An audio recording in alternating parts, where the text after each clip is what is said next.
Hello and welcome to this virtual session. We're glad you can join us today. Before we get started, there's a few housekeeping items we'd like to go over with you now. Firstly, you can resize the webinar windows to cater to your viewing preferences.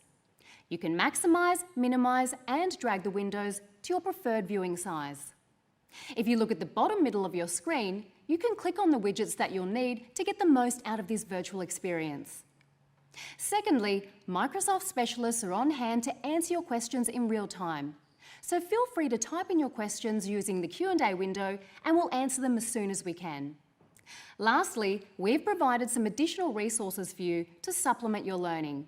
You can access them by clicking on the links in this section. Without further ado, I'll hand over to our speakers.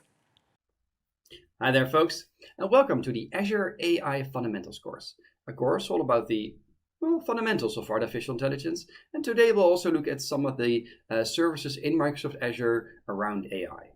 Now, if you are unfamiliar about Azure and unfamiliar about the cloud in general, I would also recommend you to do the AZ900 course, the Azure Fundamentals course. That is a course all about the cloud. What is the cloud? What is our service in the cloud? What's the power of the cloud? Why should we use the cloud? Overall, a great course if you're completely new to the cloud. Today we'll focus more on artificial intelligence. Who am I? I'm Tycho. I'm from the Netherlands. I'm a former data scientist for Microsoft and these days a Azure technical trainer. My hobbies are trying to make beer, it's not going well, and playing Dungeons and Dragons. So at least you know who's in front of you. So let's start. Today will be a one-day course. We'll have some hands-on experiences for you to try things out, and you can find those at docs.microsoft.com/learn. And I encourage you to follow these modules there as well, and take a little bit more of a deeper dive.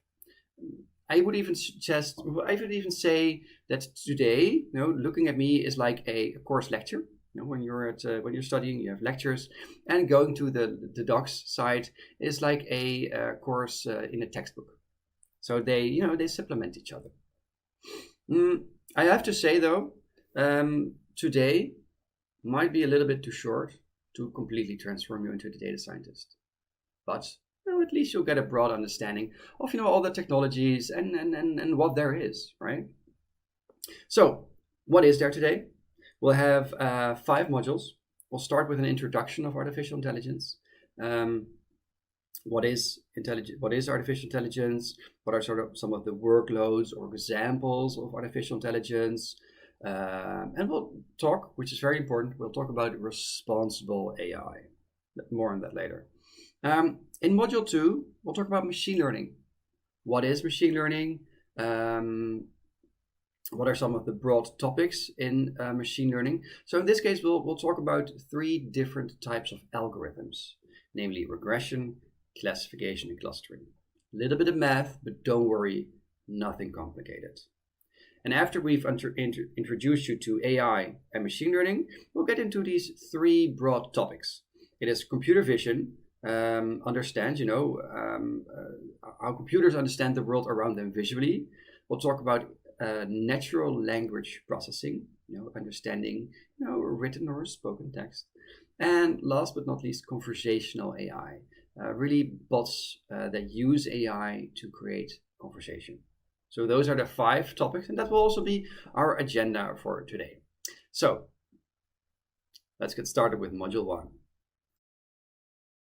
In this module, we're going to look at the introduction to artificial intelligence, and we're going to focus on the definition of artificial intelligence. What is artificial intelligence? We're going to look at some of the common workloads of artificial intelligence, and we're going to look at artificial intelligence in Azure. Second part of this module will be about responsible AI. Really, what are the challenges and risks with artificial intelligence? And folks, I have a statistics background, and some of my courses already were about responsible AI. And I think it's a very important topic these days. So stay tuned for that part. And we'll also take a look at some of the principles of responsible AI. And the principles of responsible AI are a set of principles, and at Microsoft here, our AI software development is guided by these set of principles. So let's start with our first lesson, artificial intelligence in Azure. And, ask yourself, what is artificial intelligence? What is the definition? And if you go to a search machine, use Bing or Google, you will find a lot of different definitions. Every link has its own definition. Every professor has its own definition. And I didn't make up one myself for now, so I'll just quote an American professor here. And he said that artificial intelligence is the science and engineering of making computers behave in ways that, until recently, we thought required human intelligence. So think about that, folks. Until recently, we thought that it would require human intelligence, and now we no longer think this, right? It's mimicking our behaviors. And a great example here would be, self-driving cars, right? 20 years ago, we never thought that would be even possible. And here it is. It is software that is imitating our human capabilities. So let's look at some other examples here, right? Some other examples of imitating human capabilities. It is making decisions based on data and past experiences. And this is already super interesting because it needs data. It needs experiences to learn and how it should make these decisions. And we'll talk more about this today because I think that's a fundamental principle. Because what if it gets the wrong data? Think about it, folks, and we'll get back to that later. Recognizing abnormal events. It imitates our human capabilities. We have, or we can, intuitively know when something isn't just quite right or just doesn't fit this expected pattern. Now, software can take this over from us. Interpreting visual input. Of course, we use sight to experience the world visually, and now computers use cameras to do the same. Understanding written and spoken language. Yes, this is common for us, right? We communicate by writing and speaking, and now software imitates this behavior.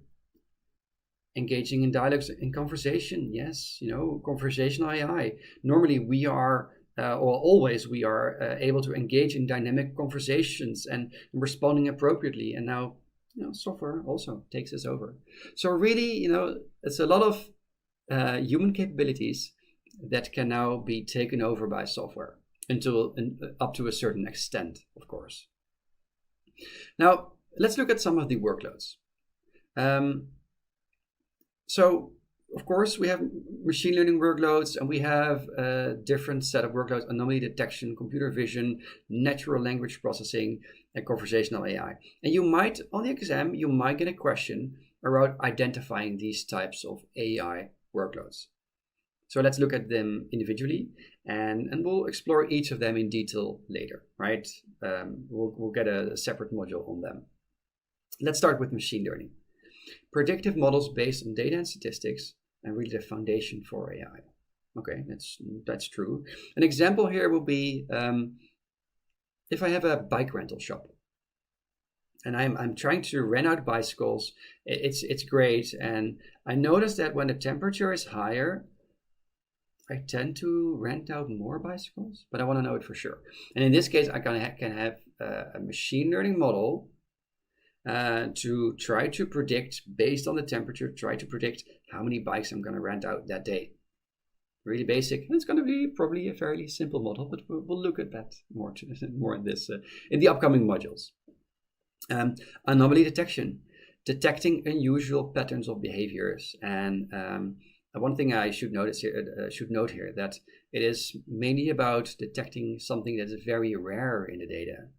And a good example here is credit card fraud, or if a network might be hacked. And on the credit card example here, because I think that's a fun example. If you buy a credit card, sometimes, or if you have a very unpredictable travel schema, sometimes you also get flagged as a potential fraud attempt. Because normally, if you have, supposedly you're in my country, Netherlands, and you use your credit card, and in the same minute, someone in, Australia used this as well. That is strange. And the algorithm will probably say like, uh-oh, something is going wrong. I'm blocking the credit card. So the person in Australia, tries to use the credit card and it just says, no can do. Well, sometimes this goes wrong because now you're just bought a new credit card and you're just going on a holiday and then you use the credit card and then it says, nope, will not work. Again, algorithms are not perfect. They also just do their best, but they are as good as the data they're getting and they're not 100% accurate. So sometimes they make a mistake. So that's really anomaly detection. Computer vision, what are some of the workloads? Face recognition, distance detection on driving cars, but let's make it a little bit interesting. Violence detection, not just detecting people on a camera, but detecting people and then a certain set of behaviors that gets classified as violence. So a little bit more complicated, but very, very interesting. Natural language processing. Some of the workloads here will be the spell check, the spam filter on your email, the voice assistant because you're talking to it and it needs to process the language. And this is interesting because it overlaps with conversational AI, right? The bots that engage in dialogues. And this is also a great example here would also be the voice assistant. So you see overlap. Let's even, if you're looking at an entire solution, there's even more overlap. Let's take an example. Imagine you have a conversational AI solution that uses a bot to process an auto insurance claim. And this bot then relies on some natural language processing capabilities to make sense of inputs such as, I want to submit a claim. It may allow even users to send a photograph of the damaged vehicle because they were in a car crash. And then the program then uses computer vision to assess the damage. And then it might even also apply a machine learning model to predict the amount of repair costs associated with it. And then finally, the bot could be using some form of anomaly detection to identify potentially fraudulent claims. So in this entire solution, it uses a lot of different workloads. Let's take a look at why should we be using the cloud for this? And the reason is actually quite simple. Because Microsoft Azure, the cloud, our cloud, can offer three things here. The first one is data storage, because the cloud can offer an almost unlimited amount of data storage. Now, while your own laptop, you might have a couple of, maybe a terabyte, but that's about it. Then next up is compute. Now, training a simple model is only, maybe a second. But if the algorithms itself become more complicated, like maybe violence detection or distance detection, really these neural networks, that can take a lot of time to train, especially on a laptop. And I'm not talking about weeks here, folks. And with this massive amount of compute available in the cloud, you can reduce these computation times to, minutes even. And the third argument here will be services. Because, in Azure, we have three services. The first one is Azure Machine Learning, which is a cloud-based service to build, test, deploy, predictive analytics solutions. The second one is Cognitive Services, which is a set of AI capabilities that are available through a list of APIs. Where you don't need any form of machine learning experience whatsoever. You can just use it, and I'll demo this. I'll demo this later. And we have the Azure Bot Service, which is a framework for building conversational AI solutions. That, for instance, could help on a website or automatically respond to emails. And with that, I would like to, for those who are still unfamiliar with the cloud and unfamiliar with our Azure portal, which is one way of using the cloud, let me just show you, give you a quick demo here. So I have opened up a browser and let me just quickly go to portal.azure.com. So I'm typing it in, .azure.com. Luckily there's auto completion for me here. I'm pressing enter and the portal will load. Now with my credentials already has me logged in, so it will immediately open the portal for me. And here I am. I'm in this main screen. I see some of my recent resources and I see at the top, I see some of our Azure services. On the top right hand, let's start there. I already saw a small notification that I have some money on my subscription available that is still remaining, 25 euros remaining. Okay, so that's good to know. And I have some settings here as well. Of course, an often asked question is, can I choose the theme of the portal? And yes, that is possible. If you want to have a darker theme instead, you can opt for this, and you see it has an immediate effect here. But for the sake of this demo, we'll stay with a lighter theme because it's a little bit more easy to read. Now, I could also change the language or region here, and those are just some of the general settings. Also in the top right, I could leave some feedback if I'm happy with something or not satisfied with something, and we like feedback. So if you have anything, if you're playing around in the portal, don't forget, give us some feedback here. So that's just the general options there. And if I go to the top left, the little hamburger menu here, that is a flyout panel. And as soon as I click here, it will open up. Now I see some of my favorite resources, and I can also click on all services or even a dashboard. But that's a little bit too in-depth for now. Let me just show you that I can even add and remove things to my favorites here. So I can see here on the center services here, I see a machine learning. And if I hover over it, I can see there's a little star at the top right. I click the star, and with that, when I now go to this flyout panel again, I can see that at the bottom here, there is machine learning, which I can even drag up until here and ta-da. So that's really something you should do, because if you're working a lot with the same resources, it's easier to just add them to your favorites. Another thing that I would like to point out is that as soon as you're hovering over, it brings out this menu, and you can immediately already see that it will give you some, some free trainings, some learning paths available to easily start using these products. So once you are connected, you have an Azure subscription, connect to the portal, and if you don't know what to do, just hover over some of the services, and we'll immediately provide you with some great resources to start learning. Well, I think that's great. And later in this course, we'll show you on how to create an Azure Machine Learning workspace. But for now, I just wanted to show you quickly around the basics of the Azure portal.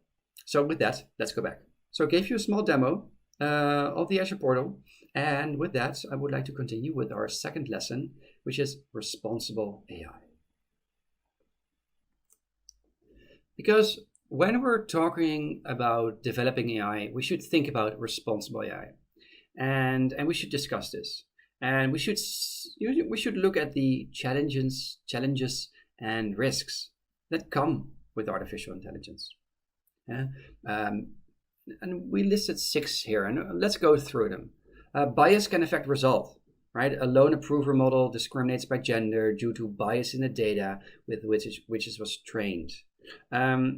And for those who don't know what bias is where the expected value of the result differ from the true underlying parameter being estimated. So there's a difference in the results. It shows you something, but the truth is actually different.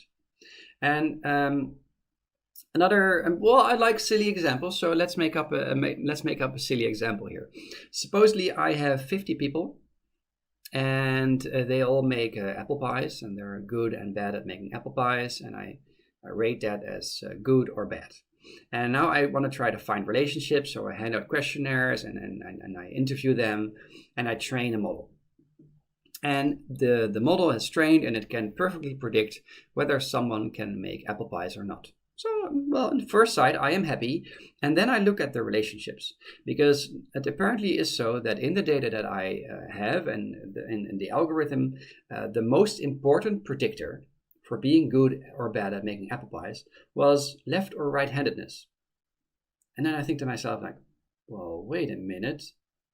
Is that true? Is it really true that being left-handed then makes you better at making apple pies? Right? Or should this be a case of bias? And then I look at the data, because remember, the model is only as good as the data it gets.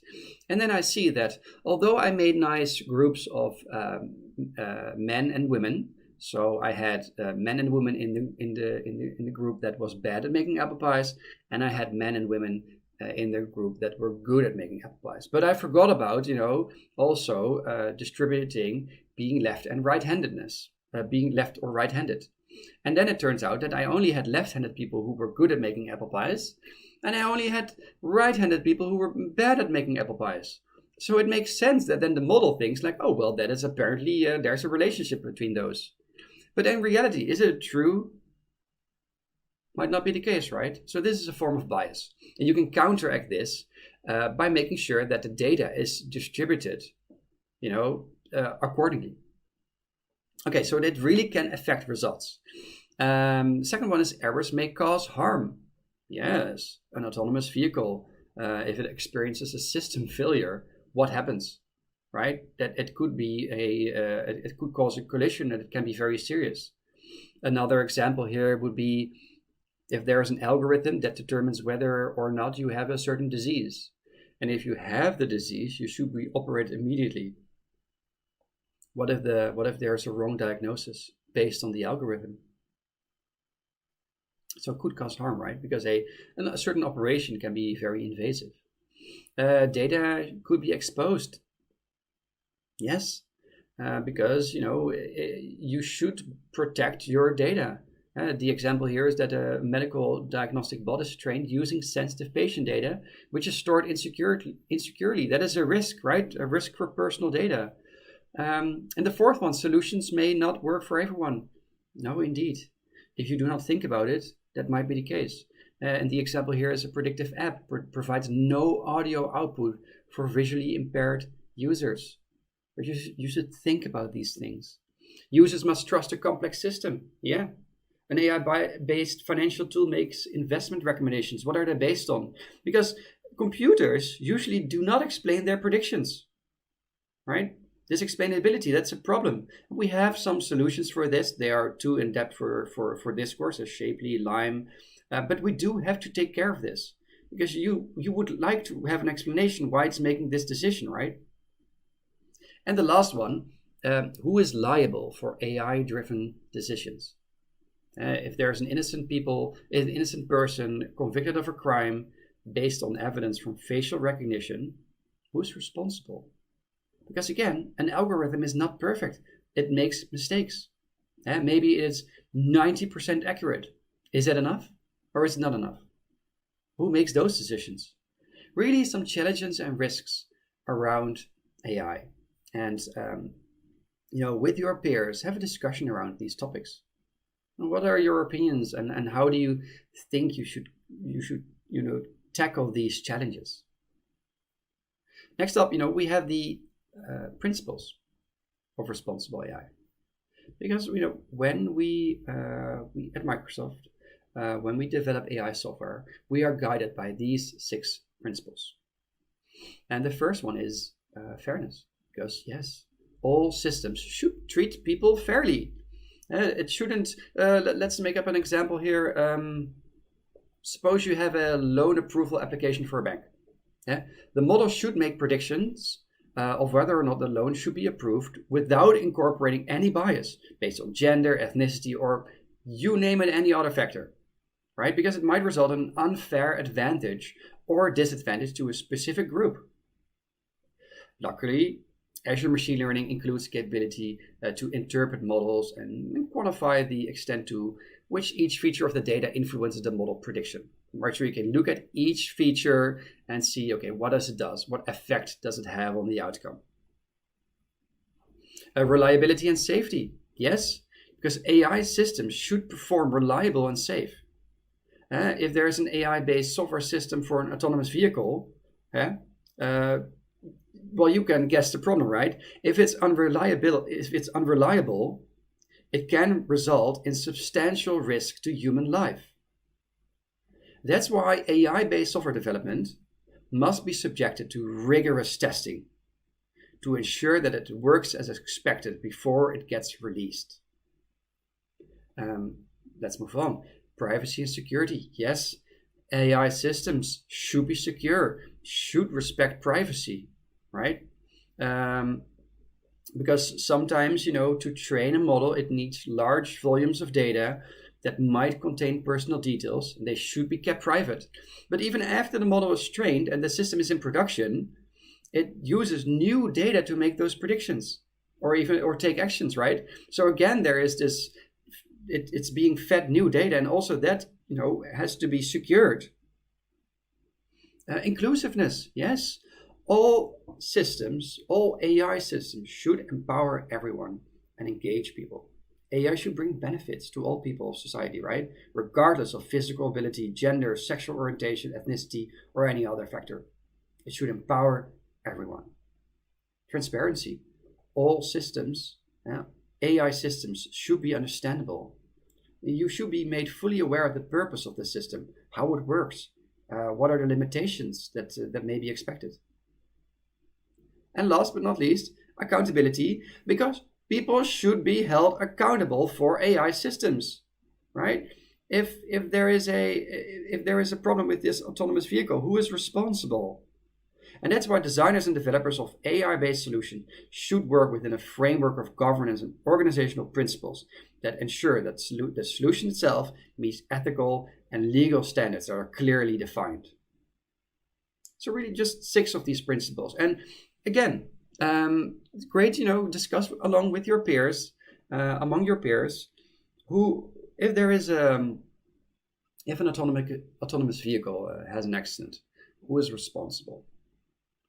Is it the person that was driving the car, or is it the data scientist that developed the model, or is it the manager of the data scientist who agreed that if the model was 99% accurate instead of 99.9, it was okay to put it in production?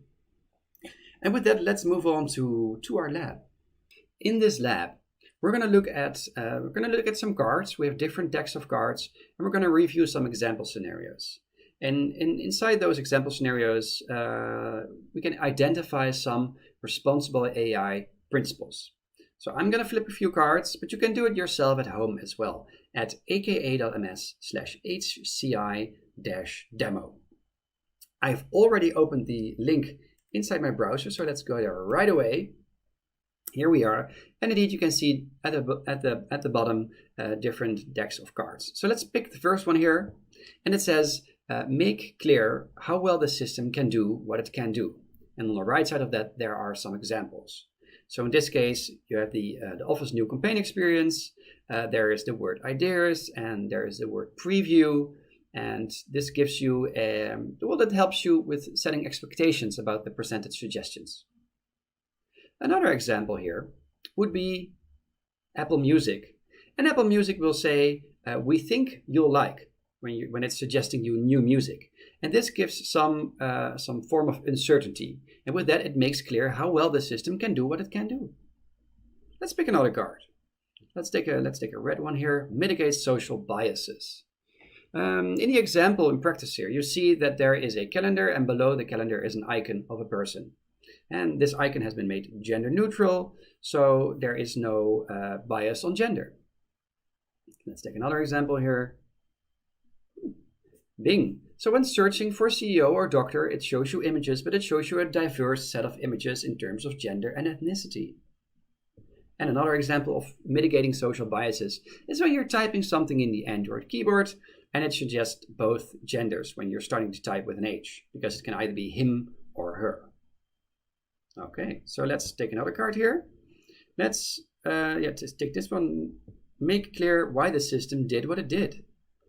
And we're looking here at the example about Office Online. It recommends documents to you where other people have been working on, and there is a description above it that makes it clear why the recommendation is shown. Another example here would be, let's see, Amazon.com, because there is a why recommended session, and it shows you the products in your history that create the recommendations that you get. And another example here, let's see, Facebook, yes, because it gives you an explanation. Why are you seeing this ad in the newsfeed? So again, making clear why the system did what it did. Let's go to another card. Let's see, let's pick, let's pick somewhere in the middle here. Encourage granular feedback. Yes. So in this case, in Excel, you have ideas, and then at the end, it will ask you, is this helpful? So you can give it feedback. Another example here, Instagram. You can hide specific ads, but then it will ask you, okay, why why don't you want to see this ad? What are the reasons behind it? Because it wants to understand why the ad is not relevant. And another example here, you see in Apple's Music, you see a love or dislike button. Both are easily accessible, they're quite prominent, and with that you can easily give some feedback back. Okay, so I would recommend going through the cards yourself at home and maybe discuss these with your peers. Now, if you want to know more, you want to learn more, and especially when you're pursuing some certification, I would advise you to also go to the learning paths at aka.ms/learn artificial intelligence. I've already opened up a browser tab with this, so let me just show you. Here we are. It will redirect you to this page. Get started with artificial intelligence on Azure. It's 27 minutes long, and it's a learning path, only one module, and it will actually also just guide you introductory through all the modules. And just an introduction to AI, understand machine learning, and these topics, right, which we already discussed. Anomaly detection, computer vision, natural language processing, conversational AI, and responsible AI.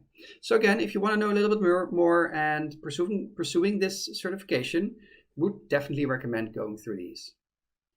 So in this module, we covered the following concepts. We looked at what is artificial intelligence, what are some of the common artificial intelligence workloads, right? I talked about the violence detection, spelling checker, and numerous other things. And we've taken a look at artificial intelligence inside Azure. And in the second part of this module, we took a look at the challenges and risks with AI. Remember the bias. And we went through these 6 principles of responsible AI. And with that, let's get started with module 2. In this module, we'll be looking at machine learning. And we'll start, of course, by just an introduction to machine learning. And we'll look at these 3 types of algorithms, which is regression, classification, and clustering. And after that, we'll take a look at the Azure Machine Learning, what it is, and we'll take a look at the designer and automated machine learning, which we call AutoML. And well, I'll just demo that and I'll show you around in the portal, and we'll train a model in the designer, and we'll train a model using the automated machine learning. But first, just what is machine learning? And the goal here again is not to teach you linear algebra. It's just to help you gain an intuition on how machine learning works. So, what is machine learning? Machine learning is creating predictive models by finding relationships in data. Now, suppose I'm a botanist. I'm actually not a botanist, but the example is kind of funny. Suppose I'm a botanist and I just collect flowers. And each of these flowers, they have features such as the measurement of petals or stem or any other kind of details, color, you name it.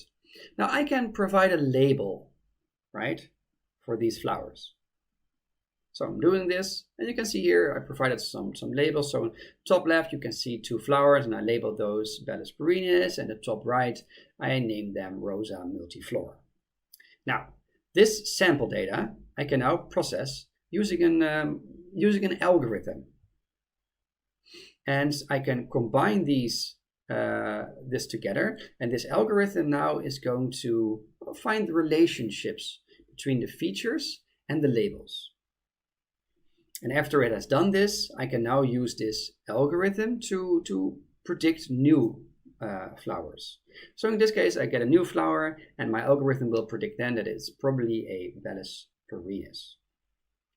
Really simple basics of machine learning. No math yet. Okay, so let's start with the first type of algorithms, which is regression. And regression is the most common technique, actually, where you want to predict a numeric value, like a price, sales total, or, well, you name it. And for this example, we're going to look at bike rentals. So before we can even train an algorithm, I need some data. So here it is. I have the temperature and the amount of rentals. It's in Fahrenheit, the temperature, so it's not in an oven. And you can see that at 56 degrees, I rented out 150 bicycles. And at the bottom of the chart, you can see that at 80 degrees, I rented out 154 bicycles. So already just looking at the data, it seems that when the temperature go up, my bike rentals might go up as well. So the thing I'm trying to predict here is the Y, is the bike rentals, and we're calling this Y, and the feature is the temperature, and I'm calling this X. Now, I'm not going to put this entire data set into a model because I want to test it as well. So what I'm going to do is going to split it up. Splitting it up in a training set and a validation set. I'm going to use the training set to train a model, and I'm going to use the validation set to validate the model. Now, in a real life example, because this is only a few rows, so in a real life example, it would be more data. I would, probably my validation set would be about 20 to 30% of my data. Now, so I have splitted my data, and let's plot it. I'm plotting the temperature on the horizontal axis and the bike rentals on the vertical axis. And here you can already see that there appears to be some kind of relationship. And I could even, plot a line through this, right? Because I'm trying to find some kind of function. So, plotting a line to it, and there is you can see the trend, and there's a couple of things that are interesting, because the point where the line intersects the vertical axis is around 35, and the slope of the line, well, it looks to be around. For every 1 increase in temperature, it looks to go up for about 1.5 bike rentals, right? It looks about right. So I have 35 as a baseline, and the slope is 1.5. Now, I can create a function out of this, and that would be this function. So this is all the math, folks. Don't be scared. So this is actually my algorithm already, right? Because the function over the temperature, and I can use that. So 35 plus 1.5 times the temperature will be my bike rentals. So let's test it, right? Because now I have my function, and we can test it with the validation data that we held back. And that is not called, those predictions that I'm going to make are not called Y, but they're going to called Y hat. So they have a little hat on top of it. And you can see here that for a temperature of 54 degrees, my actual bike rentals were 114, and my predicted bike rentals were 116. So there's a little bit of difference. And now you can see how well the model predicts by measuring the difference between the predicted values and the actual values that we know to be true. And this tells us the amount of error in the model. And there are various ways to calculate this error and generate some common metrics that we can use to evaluate a regression model. Now, if I plot the predictions here on the graph, and indeed you can see that there is a little bit of error because they're not perfect. But again, perfection doesn't really exist. And this is just this error. Okay, that is a really basic example of regression. And regression is another form of supervised machine learning. And supervised machine learning is when you have data that has a known label value. So in the case of the regression, I knew the amount of bike rentals already. I had that data. And in this case, for classification, we're going to look at diabetes. And I already have some data here with outcome variables. And after classification, we'll take a look at unsupervised machine learning. So for now, we have some data, including some features and a label. And the label here is the Y, whether a person has diabetes or not. And the features are some medical measurements like weight, height, blood pressure, and so on. Now, the label here is 1 or 0. So 0 means not having diabetes, and a 1 means having diabetes. And the algorithm we're going to use will predict a number between 1 and 0. So it is a probability. And we'll take a cutoff value of 0.5 to determine whether a person has or does not have diabetes. But first, let's do the same as with regression. We're going to split the data up into a training set and a validation set. Training set to train our algorithm, and a validation set to validate the algorithm. we're also going to plot these values on a line. Horizontal axis, we've plotted the features, and the vertical axis, we plotted the y, the outcome variable, or whether a person does or does not have diabetes. And again, like I said, we're taking this cutoff value of 0.5. We're plotting a line through the values, same as that we did with the regression, with the linear regression, but this time we're not putting a straight line to it. It's a logistic function. Okay, so we have that. Now let's look at our validation set. Again, we have a little bit of validation set, and we plot again the values on this line. Now, looking at this plot, you can see a couple of things. The top value here, the top blue circle, is pretty certain that that person has diabetes. Same goes for the person at the bottom. It's pretty certain that that person does not have diabetes. However, the two values in the middle are very close to this threshold. So maybe they're wrong, right? Because there's a lot of uncertainty around this. The top maybe has like a 53% certainty that the person has diabetes, and the other person has a little bit below this 50. Now, using the algorithm, we're gonna make predictions, and we're gonna the probabilities. And for the first row, we have a probability that a person has diabetes of 0.2, and the probability that a person does not have diabetes as 0.8. And that is this bottom blue circle here. Let me just point it out with a little laser pointer here that it's this one, right? Because the probability is very low that this person has diabetes. And also the prediction, the y-hat, predicted that this person does not have diabetes. So this is truly negative. And that's also what we're calling it true negative.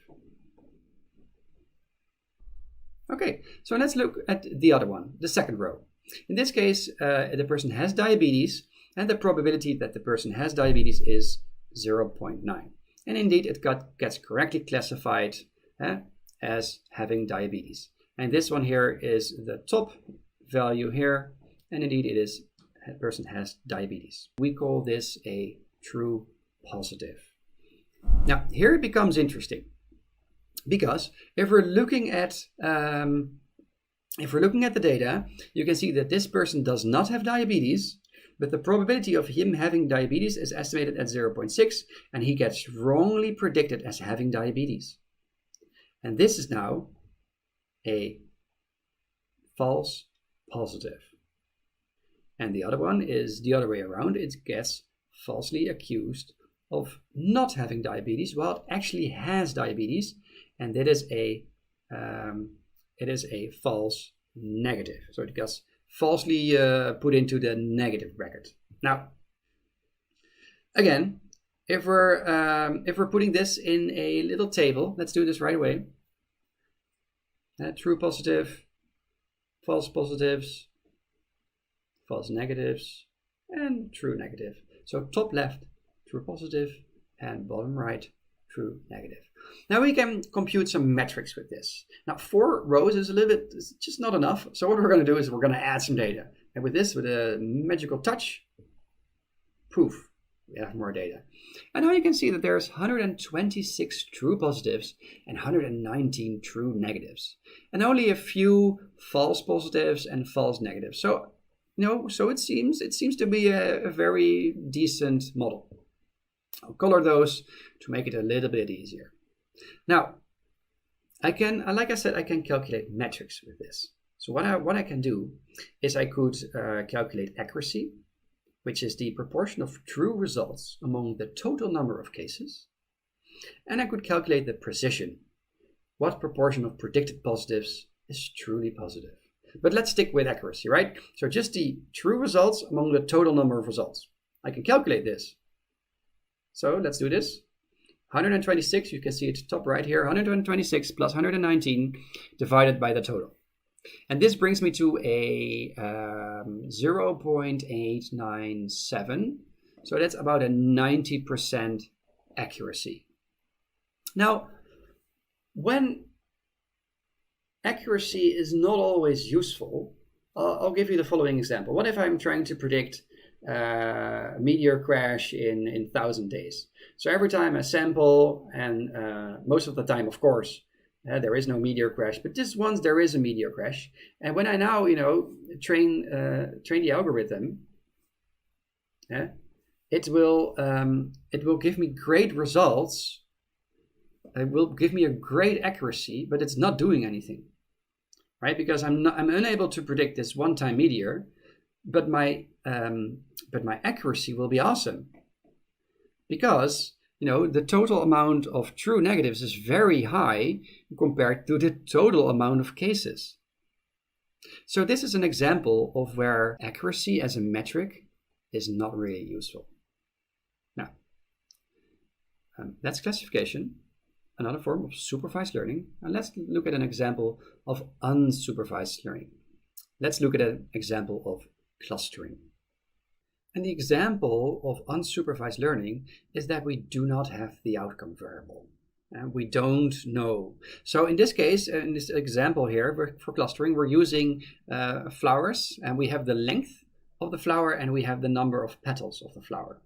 Remember the example I gave you before we went to regression, right? Then we labeled the flowers, but now we don't have this labeling. So we're going to try to find clusters. How are we going to do this? Well, let's first put it on a two-dimensional plot. Now, on a horizontal axis and on a vertical axis, I'm going to place the length of the flower and the number of petals. Next up, I'm going to decide how many groups do I want to find. And I determine I want to find 3 groups, and that is called K. So I'm going to find 3 groups, and I'm going to place 3 data points randomly on this grid. And I'm going to call those centroids. And then I'm going to determine which are the nearest flowers of these centroids based on the mean distance. Let's make it a little bit more colorful, and here it is. So I found the nearest flowers. Next up, as this cluster algorithm is doing, is I'm going to place the centroids in the middle of the flowers it found. So here it is. Now it is nicely in the middle. And then again, I'm going to find the nearest flowers based on the mean distance. So let's see what happens now. Aha, okay. New thing. Again, placing the centroids in the center, and again, and again, and again. And this iterative process repeats itself until, it stabilizes. And let's show that. And here we go. Now we see we found 3 groups, and we adjusted the centroids based on the mean distance. Now, this clustering algorithm is called K-means clustering. And that is a simple example of clustering. And with that, let's go to our second lesson of this module. And in this lesson, we'll be talking about Azure Machine Learning. And, what is Azure Machine Learning? And we'll look at the automated machine learning, and we'll look at the designer. But first start at what is Azure Machine Learning? Well, simply said, it is a cloud-based platform for machine learning. And, to use Azure Machine Learning, you'll need an Azure subscription. Otherwise, you won't be able to use anything. And in that subscription, you can create an Azure Machine Learning workspace. And a workspace is a logical container for resources you need to manage for your machine learning projects. And one of the most important resources here is compute.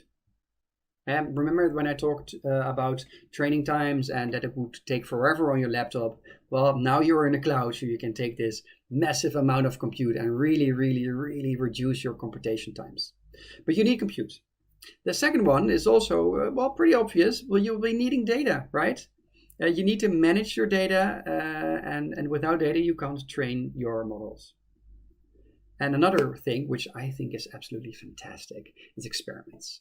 So in the old days, and the data scientist would be behind his laptop and just trying out things, trying different algorithms, trying different features. Days go by, and at some point, the data scientist realizes, 2 days ago, I had the best result. Oh man, but what did I use again? Did I use this feature, or did I use that algorithm? Where's my documentation?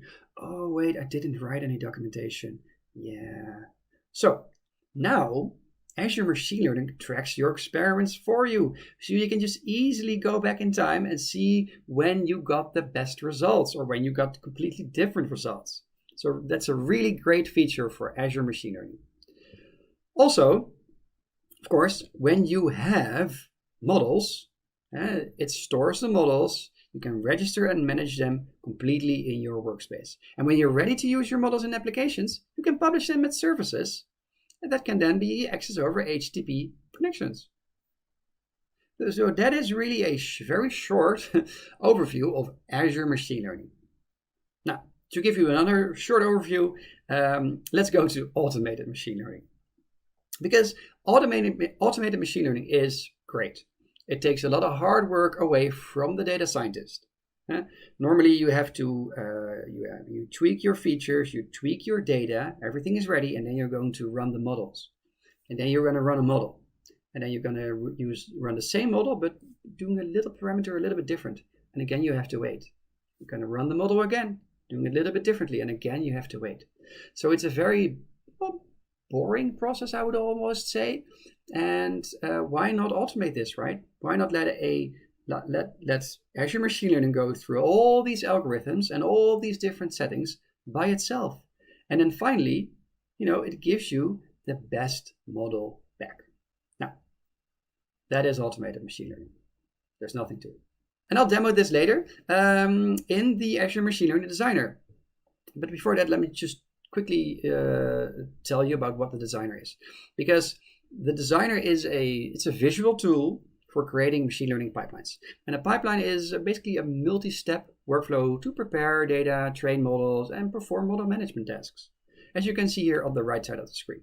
On the left side here, you can see that these three main steps are important. You start with a pipeline that ingests data, pre-processes it, and then trains and evaluates the model. And then when you're happy with the results, you create an inference pipeline, which is based on your training pipeline. It will be a little bit different because this inference pipeline only needs to score. So it no longer needs, for instance, to split the data. And if you're happy with that, and the inference pipeline is ready, you can deploy it as a service that then client applications can use. On the right side here, you can see an example of a training pipeline. And note the following. First of all, we need data. So again, we have our diabetes data.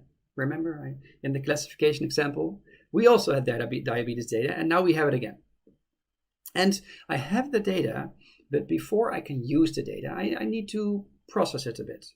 And in this case, I'm going to normalize the data. So what I want it to be, I want all the values to be a little bit on the same level. I'm going to normalize them and making all between 0 and 1. It's a very common pre-processing step for numeric features. After that, I split my data, and one part goes to the train model and the other part goes to the score model. The train model will train my data, and the algorithm that I'm going to use is a two-class logistic regression, which is a binary regression. It's going to predict either a 0 or a 1. After training has been done, my model gets scored, and then in the final module, I can evaluate my results. And I'll show you that later. So with that, let's go to the lab, and I'll show you around. You can do this yourself. Go to aka.ms/nocodeautoml and just follow the instructions there. For now, I'll just create an Azure Machine Learning workspace, show you around in the compute targets. We're going to explore the data a little bit, train a machine learning model, look at automated machine learning, and then we're going to deploy the model as a service and even test it. Okay, so let's go. I've already put the link in a browser, so let me just switch to the browser here. And you can see here at the top of the screen, I already have entered here aka.ms/nocodeML. So let's run this, press enter, and it will open the learning path associated with it. Use automated machine learning in Azure Machine Learning.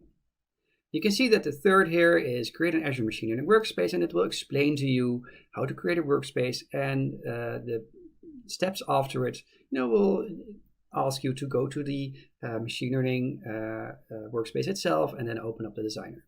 But let's see first how to create a workspace.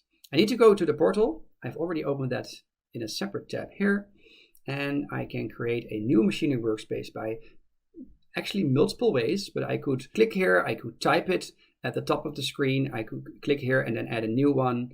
There are many options here. I can even, if at the flyout panel that that gets here, I can even press create. And it will open up a new window where I can create my machine learning workspace. I have to choose a subscription. I have to choose a resource group, because remember folks, we cannot create resources without a resource group. It needs a name, which is unique within the resource group. I'm going to give it AI fundamentals. Let's see if that's unique. It gives me a green tick, so that's unique. I'm going to provide it the region, and since I am from Netherlands, I'm going to say North Europe, and the workspace edition is Enterprise.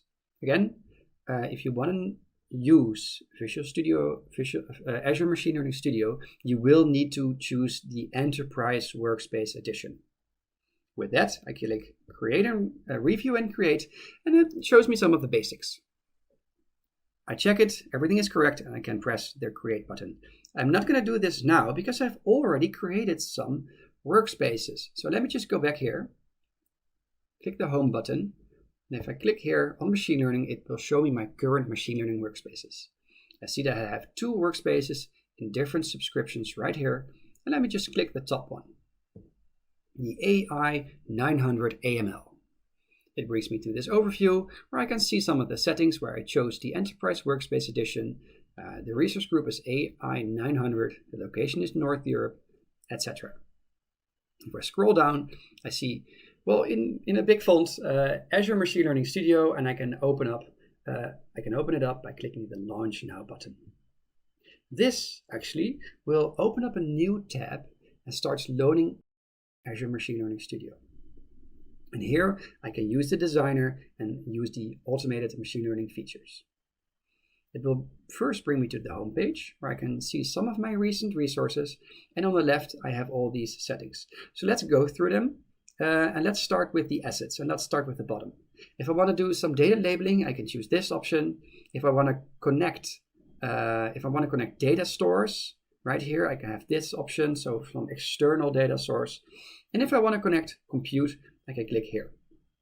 And here I have actually several options for compute. I have compute instances, I have compute clusters, inference clusters, and attached compute. Now, compute instances are really development workstations that data scientists can use to work with data and models.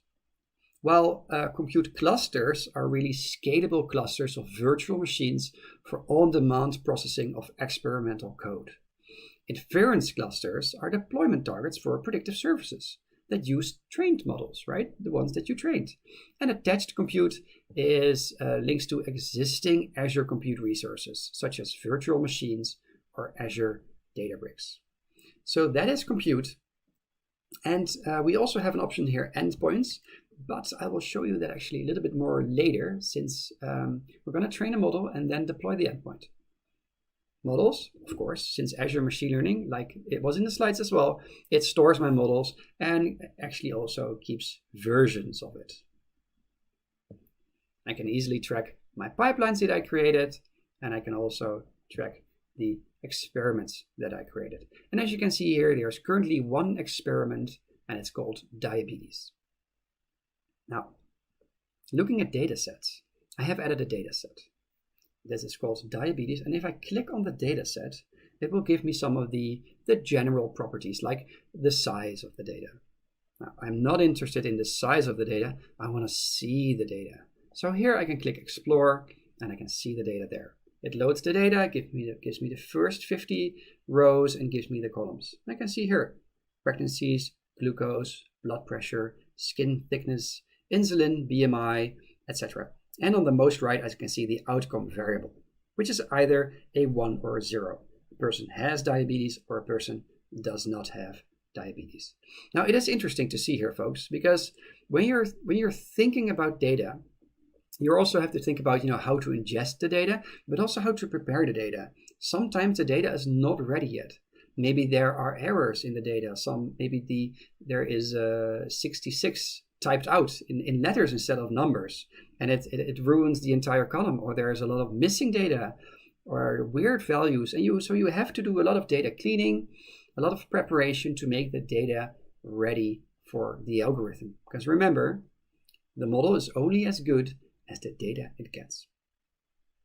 Okay, and if I'm happy with this, I can use the data from my model. I could also, create other columns out of this, and this is called feature engineering. So maybe I could combine certain columns into a new column, or I think a great example here would be the date, which is not present in this column. But if I have the date, I could also create a new column with just the week number, or a new column with just the month number, or a new column with the season, right? And that is feature engineering.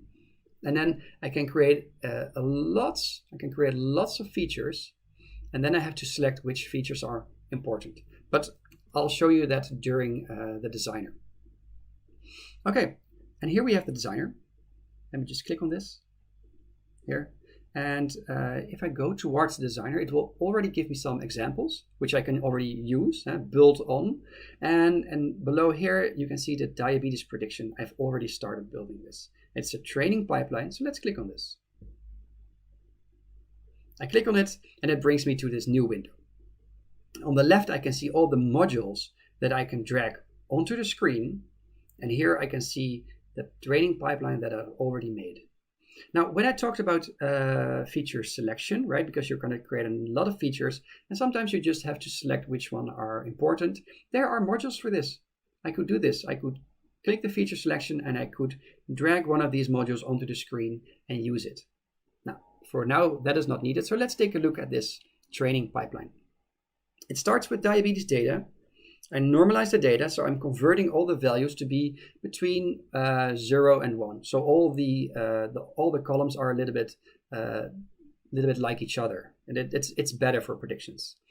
Next up, of course, right, we're going to split the data into training and validation, and the training set we're going to use a two-class logistic regression tool, which is a logistic regression, a binary classification. So it can classify into two classes, 1 or 0. And when that is done, I'm going to score the model, and I'm going to evaluate the model based on the results, right? I had the predicted values based on how I score the model, and I have, of course, the outcome values that I already had.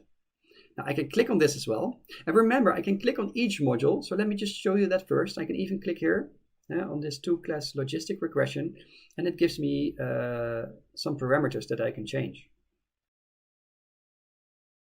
I'll get back to this, because if I want to change the parameter here, I have to train the pipeline again, and that will take time.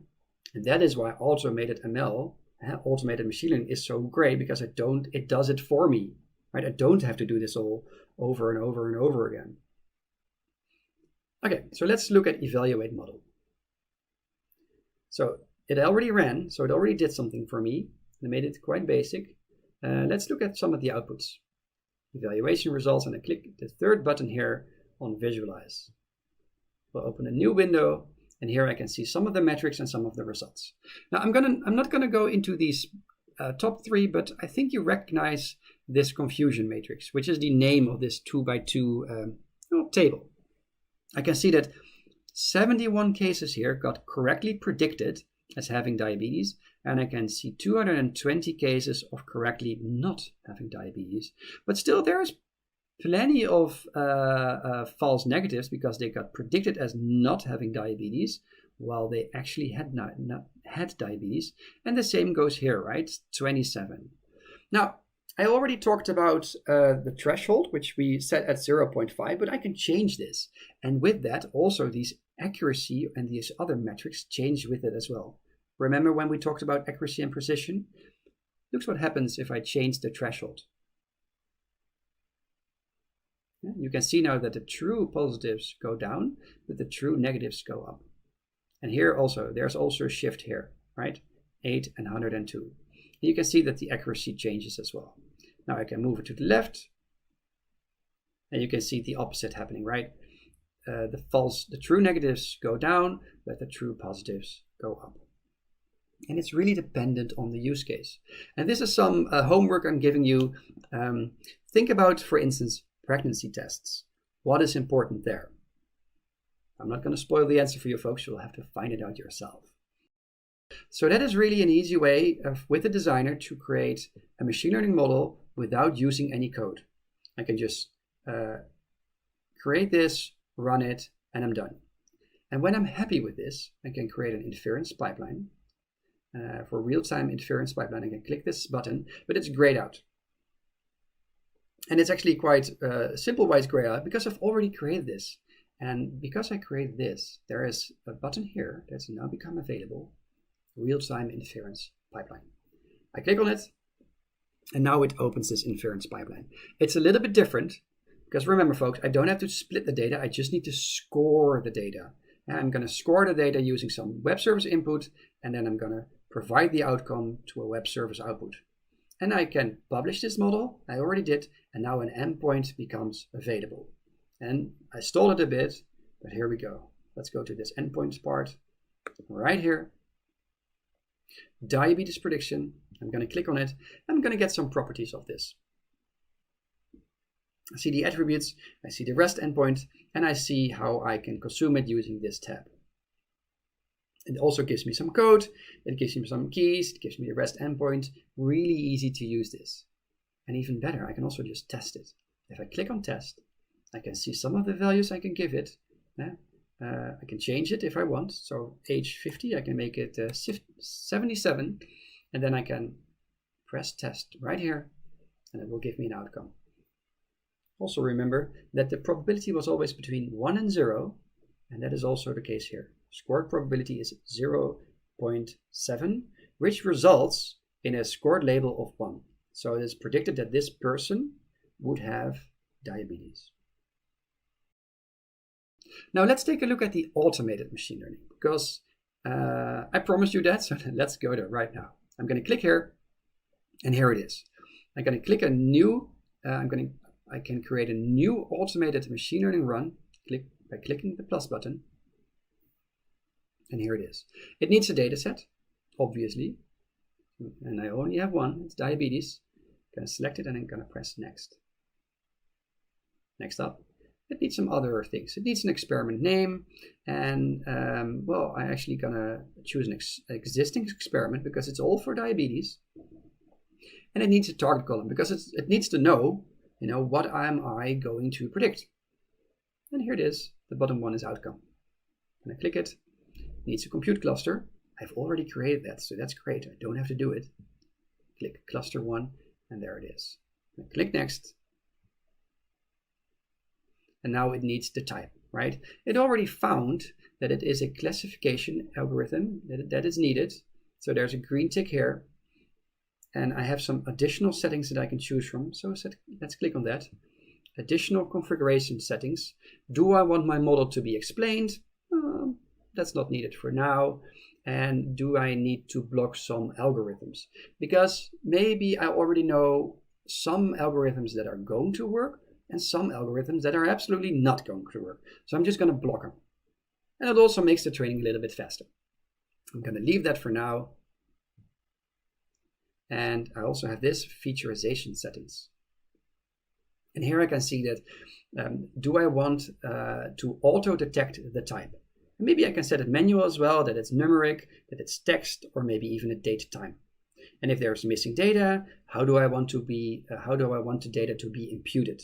Do I just want to take the mean of the data, or do I want some other kind of option right here? But I'm going to leave everything at automated right now. And with that, I can press finish. And if I press finish, it will just start iterating through all these algorithms and just find the best model for me. Well, this can take several hours, so I'm not going to do this. I already had it run for 7 minutes, which is not a lot of time, but it finds some kind of model. And I can see it right here. On run 18, you can see here at the right, it ran for 7 minutes. So let's click on this one. And here I am. Properties, I canceled it after 7 minutes because I was done with it. I was like, okay, let me show me the results. And here on the right, it shows me the best model summary. It found out that the random forest gave an accuracy of 77%, and that was the best model. And I can view all other metrics, give me a complicated list of different metrics. Well, not a complicated list, but a list of metrics. And I can just dive in there here. I can even see child runs, all the different runs that it did, some different output, etc. So without creating the pipeline, I just gave it the data, remember? I did some minor settings, and now I have here an algorithm that gives me a 77% accuracy without doing a lot of work. So hopefully that was a useful demo of the automated machine learning and the Azure Machine Learning Designer. Just to wrap up, in this module, we talked about the introduction of machine learning, and we talked about regression with a continuous outcome and numeric value, for instance, age.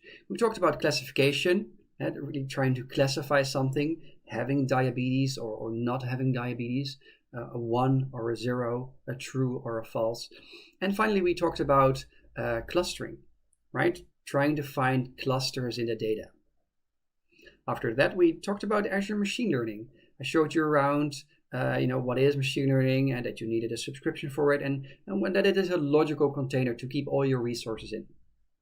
I showed you around in the Designer, in Azure Machine Learning Studio, and the Designer, where we could drag and drop modules and easily create a training pipeline. And I showed you the automated machine learning.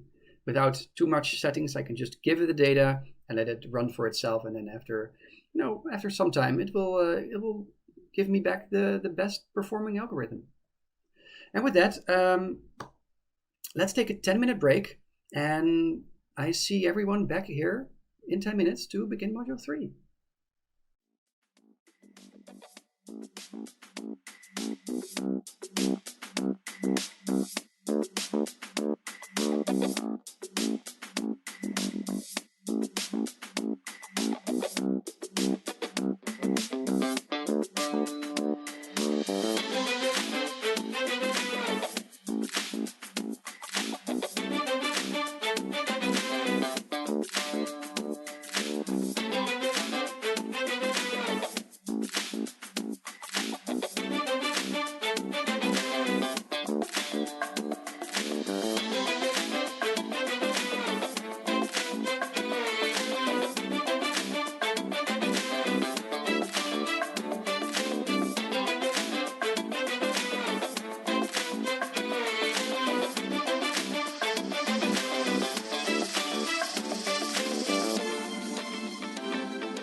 Welcome back from the break, folks. Hopefully you got yourself a refreshment and stretch your legs a bit. So far, we've discussed artificial intelligence, we've discussed machine learning, and now it's time for these three broad topics, right? Computer vision, natural language processing, and conversational AI. First up is computer vision. So let's get started, module 3. And in this module about computer vision, we're going to look at, first of all, what is computer vision? And then we're going to look at some examples, some applications of computer vision. And in the second part, we're really going to dive into computer vision in Azure. We're going to look at cognitive services, we're going to do some image analysis, right? Getting a description from an image. We're going to train our own model using the custom vision service. So we'll be classifying some fruit there, analyzing faces, reading text, and analyzing forms with the form recognizer service. But before we dive into that, let's really think about what is computer vision. What is the concept behind computer vision? And well, where does the thinking start is how you can get information from a picture, right? Because computers see the world through pictures, or photographs, live camera feeds, recorded videos. But how do you get the information from it? Where does it start? Well, if we're looking at a picture like this, it's a nice picture. You can see some cyclists on the bottom right, and there's a bus on the top left, and there's a gray car as well. Well, this image is actually built out of pixels.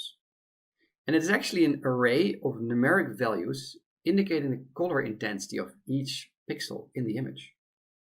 Now I'm going to plot this because the color intensity ranges from 0 to 255. So here it is. And in the case, this is actually not completely true, because in the case of a colored picture, it is actually 3 values that range from 0 to 255, which is the color coding, the RGB value. Now, if I am looking for a red pixel, my algorithm can scan through the image, and will probably find that around the bus there are a lot of red pixels. And in case of when it's finding these colors, it only needs to go through all of the pixel and then find approximate the right color codings. However, looking at this picture, and it's in computer vision algorithms, they don't only detect just a pixel, right? They detect patterns. So for instance, how would a computer vision algorithm detect a line? Well, in this case, it wouldn't scan just one pixel, but it will scan a small square. And by looking at this picture, if we're looking at the lines on the road here, you can already see the rest of the street is darker gray. So there's a large color difference when you're indicating a line. Well, and this is exactly how an algorithm finds such patterns: a line, a corner, a circle. So that is really how an algorithm of computer vision extracts information from a picture. And with that, let's look at some examples. Yeah, some applications of computer vision. The first one is image classification. In this case, the model uses the numeric pixel features to predict a class label for the image. And you see here a taxi, so it recognizes it. It's probably because of the shape and the thing that has put on top and the color. So that is image classification. There's also something called object detection, where we train a model to classify individual objects in the image and to indicate their location within the image as a bounding box. And here you can see it, right? There's the bus, it has a bounding box around it, and there's a car, there's also a box around it, and you can see that also these two cyclists are bounded. So you know where they are in the object, where they are in the picture, and what they are in the picture. Now, there is something more advanced, and that is called semantic segmentation. And semantic segmentation models are an advanced kind of model that classify individual pixels in the image based on the object they belong to. So in this case, you see that the car, actually all the pixels of the car got classified correctly, and they were given a blue filter here to really distinguish it. Another example here is image analysis. You can see that there's an image, and you will get a description back. The algorithm will generate captions and tags based on the content. And we'll see a short demo of that later. We have face detection and recognition. It's used to, for instance, identify human faces, but it can also be used to identify facial features such as gender, emotion, age, and it can also be trained on a specific group of people. So when I go to the office in Amsterdam, there is a camera and a video screen. It's just for fun, not for security. And when I walk towards the camera, the screen will say, "Hello, Tycho," and it will sadly estimate my age a little bit too high. But no, again, it's great, a great tool, and so you can do a lot of different things with it. Last one is optical character recognition, and that is extracting text from the image. As you can see here on the example, it says the Toronto Dominion Bank, and indeed it correctly extracts the text from the image. With that, let's move to a short demo here.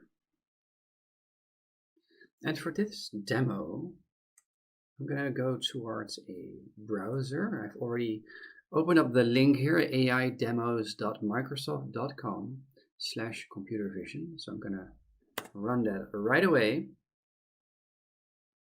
And here we see it.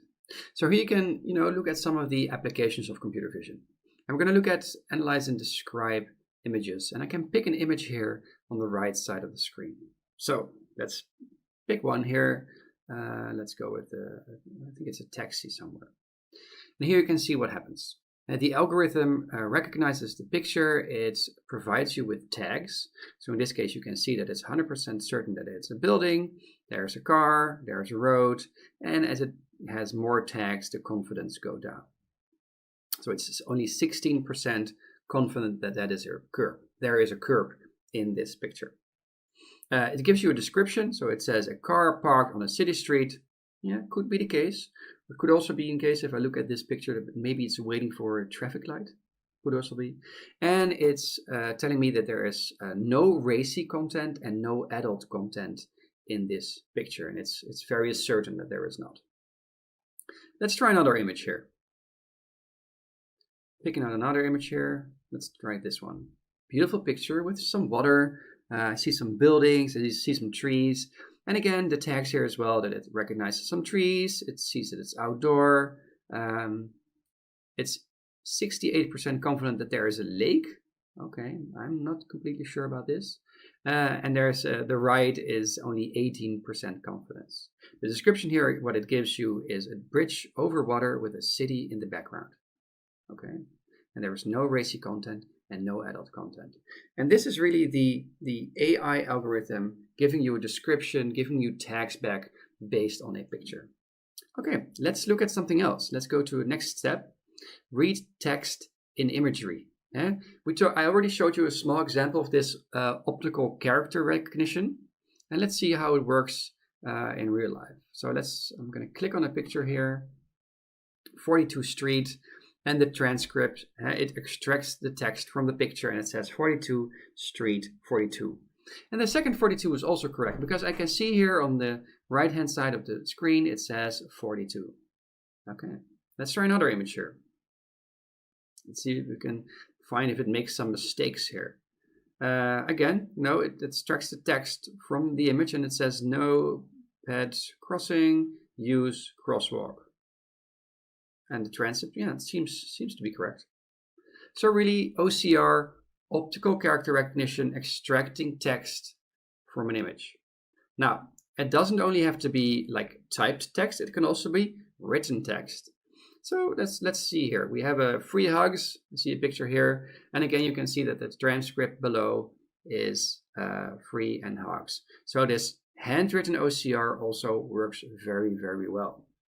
Let's try another image here. I see here, this looks interesting. Steel cut oats with apricots, cranberries, and spices, served with yogurt or milk.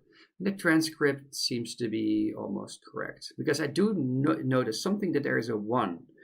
There's a transcript with a 1 and a dot, and maybe that has to do with some of the vertical lines in the picture that gets wrongly classified as a 1. So again, folks, it works very, very well, but it's not always perfect. Let's look at something else. Let's look at recognizing celebrities and landmarks.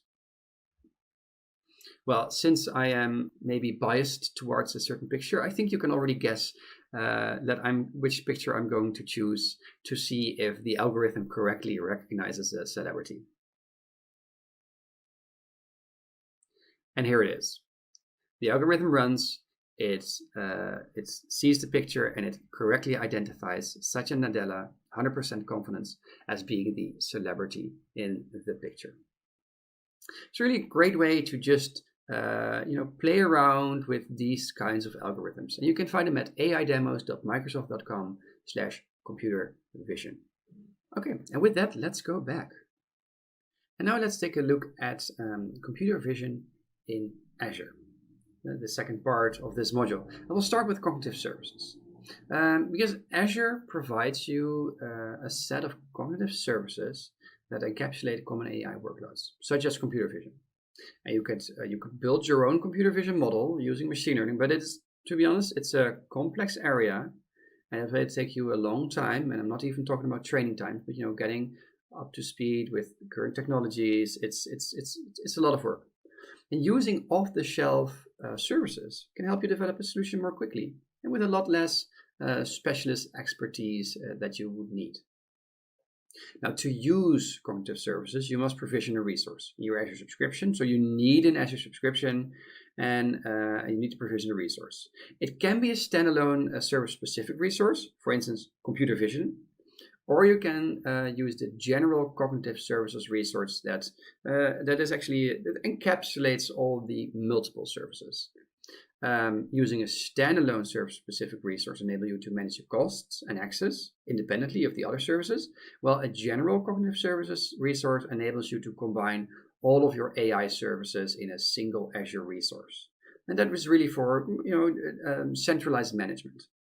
And regardless of the type of resource you use, at the end, the client applications will consume the services it provides by connecting to a REST endpoint. And of course, you need a resource-specific key for authentication. When we're looking at image analysis, the computer vision cognitive service provides a pre-trained computer vision model that you can use to analyze images. And the model can detect and locate over 10,000 classes of common objects, like you see in the picture here, a person, but an apple, a couch, a dog, a mountain, or jeans, as you can also see in the picture. And it can generate automatic captions for the image and a set of relevant tags that relate to its contents.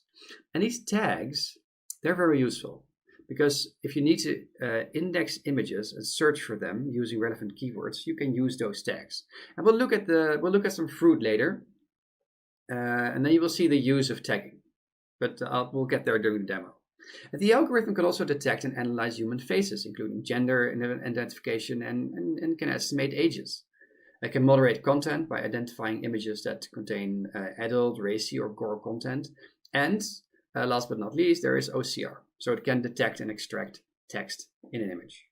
Now, this is a pre-trained computer vision model, but you can also enhance a pre-trained model. So you can train your own model, and you do this by using the custom vision service. And you could then use it for image classification or object detection. And the service provides a web-based portal. It's really easy to use. You can upload your own images. You can label the image then, or the objects inside them, and then train and deploy a model. And then, of course, you can again consume the model using the endpoint and key for the resource. But I'll show you this in a demo shortly. We also have analyzing faces using the face service. And while the computer vision service provides some basic face detection, the face service offers additional capabilities.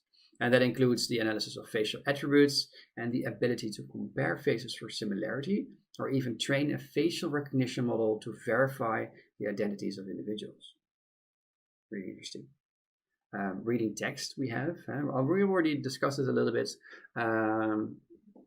but of course you can use it to extract printed or handwritten text, and there's options to quickly extract this. You can.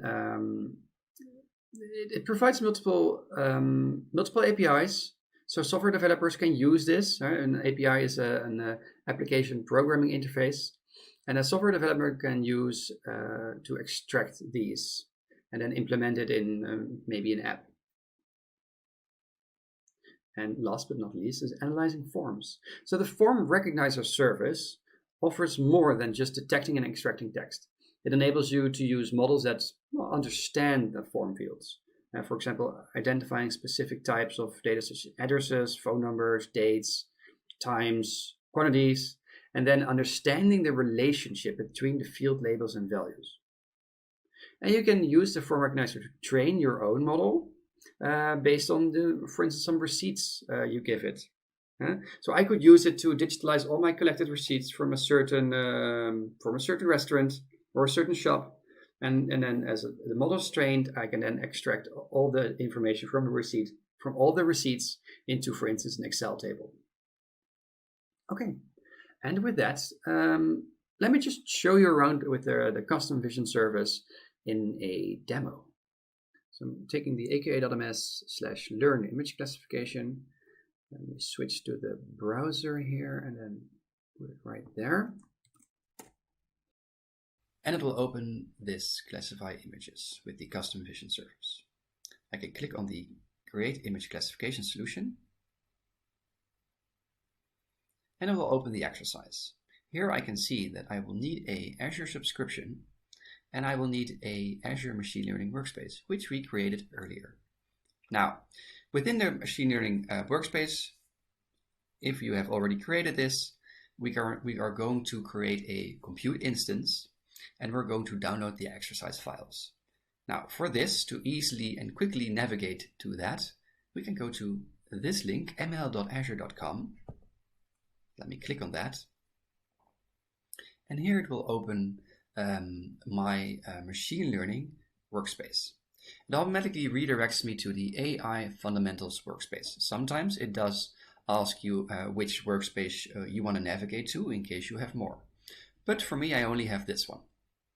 Now, next, the exercise asks me to create a compute. And on the bottom left, we see that there is compute here. I can click on that and I can click the create button right here. I can give it a name. So let's call it compute AI 900. Let's see if that is valid. Seems to be. DS2. Let's pick another size here. So the standard here is DS3V2.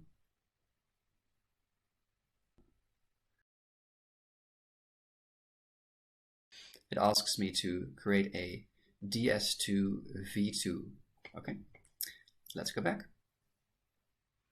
So we have that, and let's create the compute. Now, this will take a while. It needs to spin up a virtual machine, basically, that does all the compute for us. Now, if I go back to the exercise, so I'll Alt-Tab back into it, it also asks me to download the exercise files. In the studio, where we are, we can create a new file, and then we'll paste the code in there. So we will be using notebooks for this. So I'll copy this code. I go back here, and on the left here, and I can click this to show you the names, and the little hamburger menu on the top left, we see that there is a tab called Notebooks. I click on it, and here I could create a new notebook. Let's see if I already have some notebooks here available, which I have not. Spoiler alert. I'm going to create here a new file, and we're going to call this the AI 900 import. And the file type is a notebook. Sure, I'll override it if it's already existing.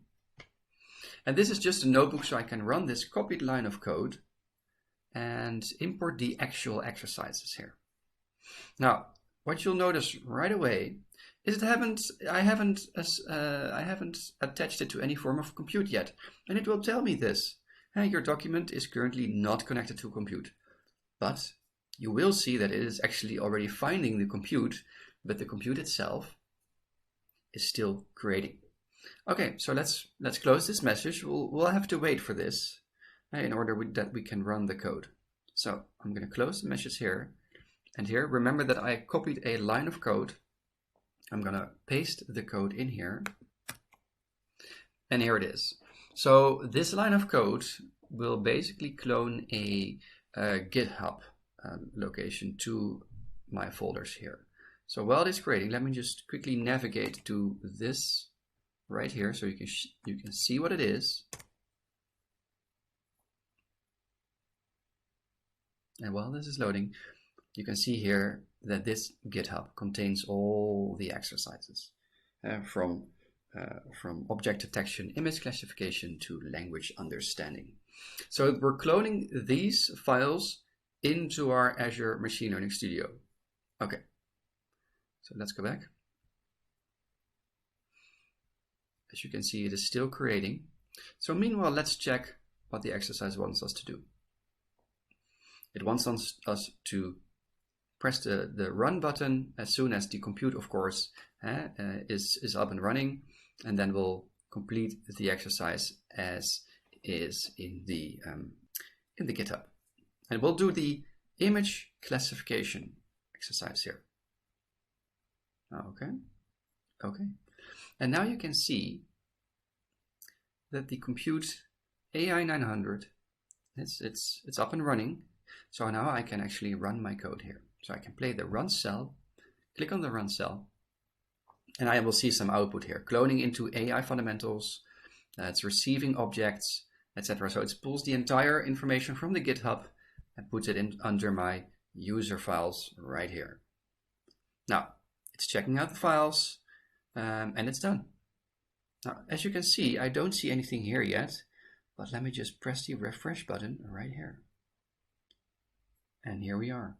There is now a new folder called AI Fundamentals, where we can see all the exercises right here. So here we are. We've opened the notebook, image classification, and as we can scroll down, we will see the exercise. First of all, it will ask me to create a custom vision resource. So let's do this right away. I'll go back to the portal, and as you can see here, it will ask me to create a custom vision with the training pricing tier F0. Okay, so let's do that right away. I'm in the portal. I'll click resource groups right here. And here I have my AI fundamentals resource group. And let me create something in here. So I'll press the add button. And I'll type in custom vision. And here we are. I'll press the create button. And of course, we'll need to give it some basic information. So we'll have both the training and prediction. We have our internal subscription. We have our resource group AI fundamentals. And we'll call it a name, and that will be the AI 900 custom vision. Is it already taken? It is already taken. So let's call it the AI fundamentals custom vision. That's still free. Then I'll need to specify my training resources.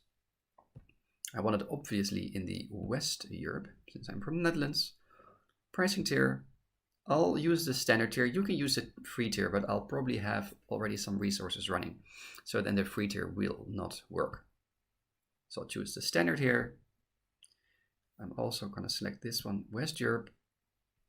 Pricing tier will be the standard tier. And I'll go to review and create. I'll create this. And while this is creating, let's check what our next exercise is. So I'll go back to the machine learning service. I'll scroll down. And next up in the exercise, it wants me to create a custom vision project. And it will, I need to download and extract training images from aka.ms/fruit images. So let's do this right away. I'll go here. Now, if I open this in a folder, I can see that there is now a zip file called training-images. So let me unzip this, extract all. Okay, great, extract. Will give me a new folder here, and within that are 3 folders: apple, banana, and orange. Apple will contain pictures of apples. Yeah, you see some red apples here, some green apples, etc. Now, if I go back here to banana, you might be surprised that there are banana pictures in this. Okay, and the same, of course, goes for orange. It's not an orange folder, but it contains some oranges. So we have that. Now let's go back here. And it wants me to open in another browser tab the Custom Vision portal. So I can right click on this and then open in a new tab. Don't click on it, folks, otherwise it will open that link and it will shut down this studio. So open in a new tab. And here we are. Visual Intelligence made easy. I'll sign in. And here we are. And what do we need to do? Well, we need to create a new project called Grocery Checkout, which I'll copy right away here. And it needs to be a classification project type and a multi-class classification type. And then we're going to add some the pictures that we downloaded before, and we'll take the domain food, because the algorithm that we're going to use is already a little bit familiar with types of food, so that will help us in our predictions. Okay, so let's go to Custom Vision Projects. I'll create a new project here. The project name I just copied, so I just paste it here in fruits. And let's see, it's a classification, it is a multi-class, and the domain is food. So click on that, and that will create the project. Now this will create a new sort of workspace where I can do various things in. I can add the images, I can see if they are tagged, so if they have almost like a clothing tag attached to them, and then we can start training this model. So first of all, what we can see here is in the center of the screen, there is add images. We'll need these, the training images. I'll go towards apple, and here I'll select all the apples in the image, Control A, I'll open them, and here we have them. Now, at the bottom of the screen here, you see add some tags to this batch of images. And in this case, my tag will be apple. So every picture here gets tagged with apple. I'll upload the 15 files. And we're done. And now we can see him right here in the center of the screen. As soon as I click on one, you can see a larger image of the apple itself and the tag apple. Okay.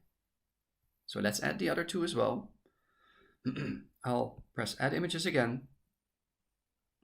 I'll go back to training images. We'll go to banana. And I'll select all the bananas in here.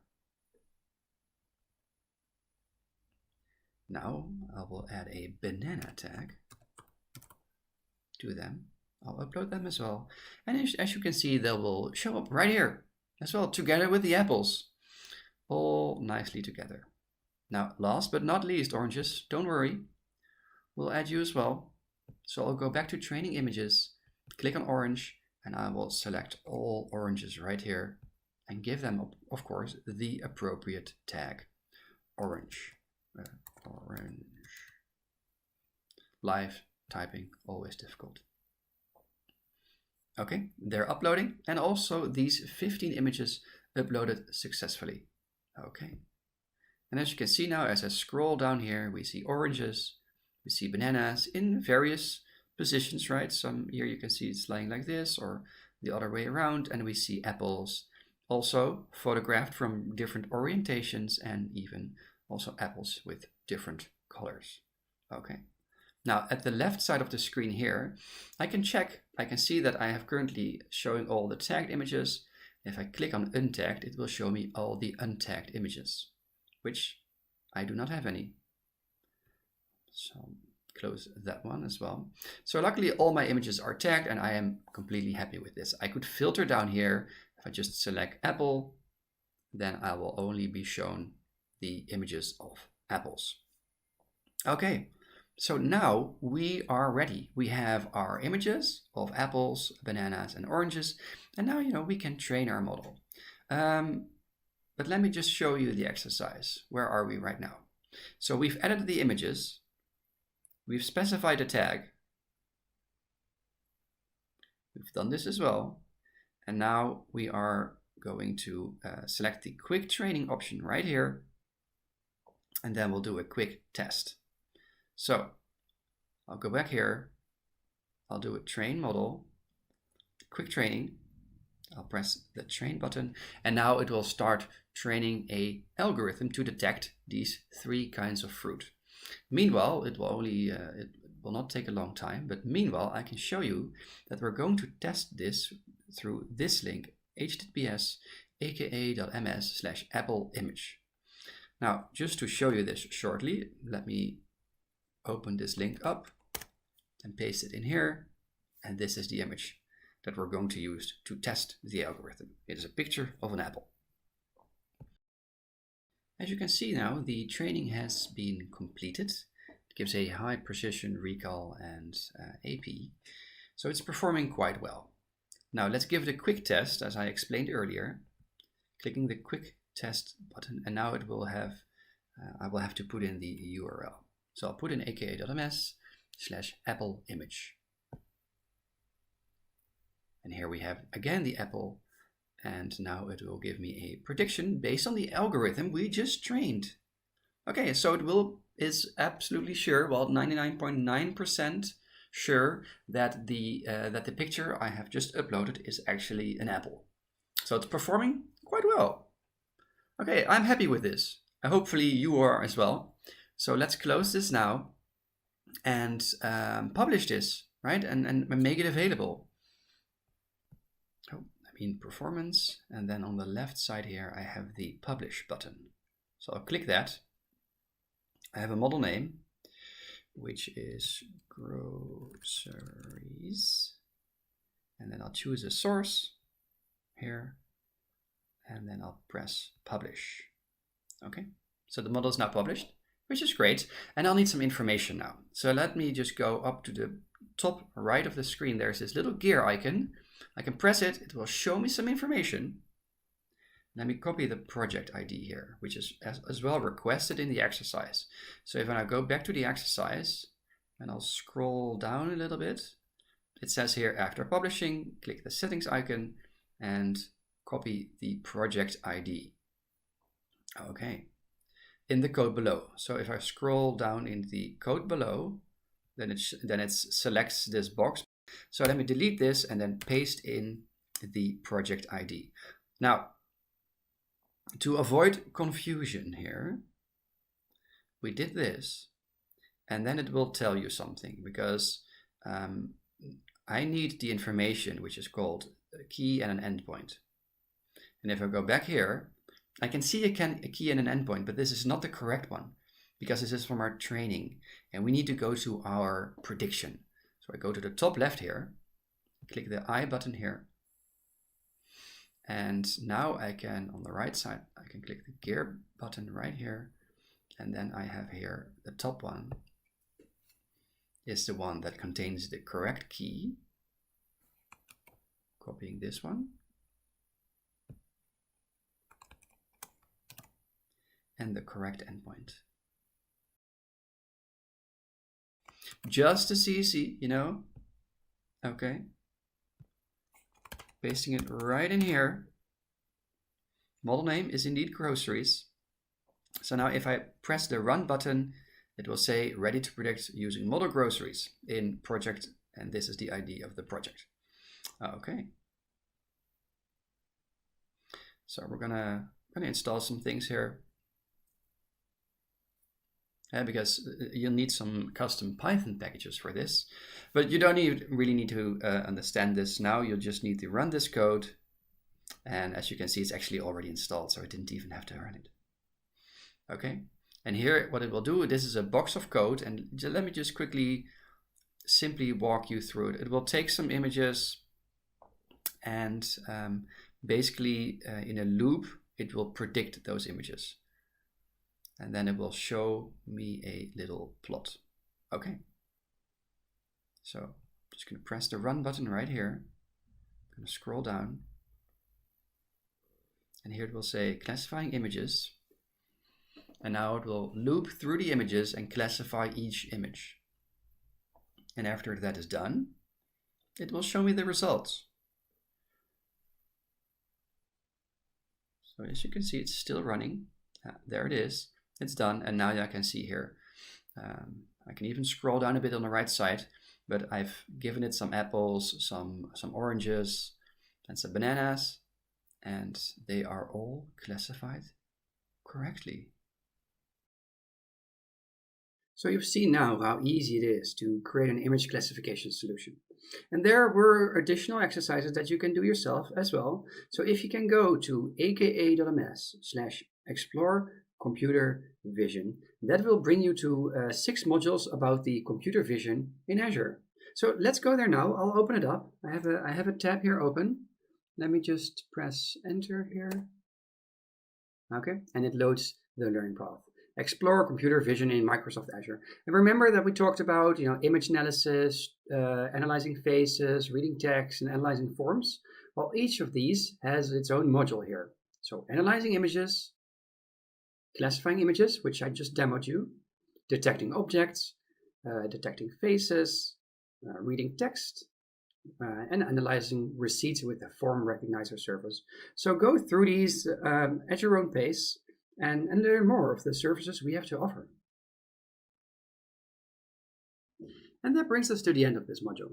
And in this module, we talked about what is computer vision, how do you get information from a picture or from a video? How does an algorithm do that? We talked some of the basics around this, right?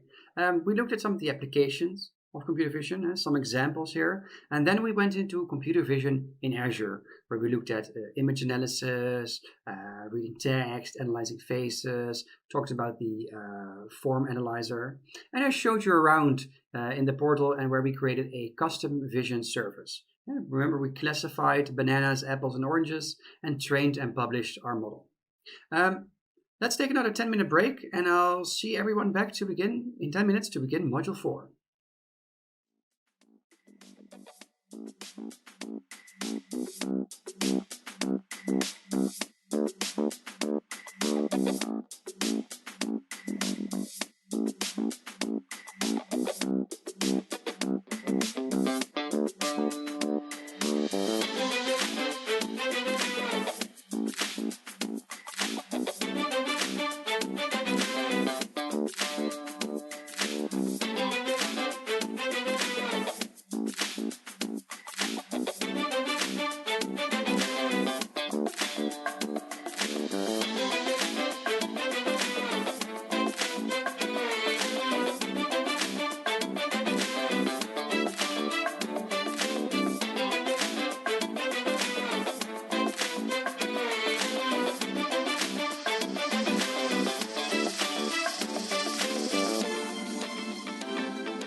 Welcome back from the break, folks. So now we will be diving into our last modules, Module 4 and Module 5. Module 5 will be around conversational AI, right, bots. And after that, we'll do a recap of the entire course, what we learned today, what we discussed today. And then, you're free to go to do all the exercises that I haven't done yet. I haven't demoed yet. There's still a lot there in the Visual Studio Codespace. So with that, let's get started with Module 4. And in this module, we're going to look at natural language processing, also called NLP. It makes it a little bit easier. And we'll start with an introduction, and then we'll go into, natural language processing services in Azure. And we'll take a look at those. We'll take a look at text analytics, speech recognition and synthesis, translation, and language understanding. But first, let's look at these words, right? Natural language processing. What is it? Because we have language processing, right? We have programming languages like Python or C# or Ruby, you name it. And you can type a sentence and you can execute the code and the computer will understand it.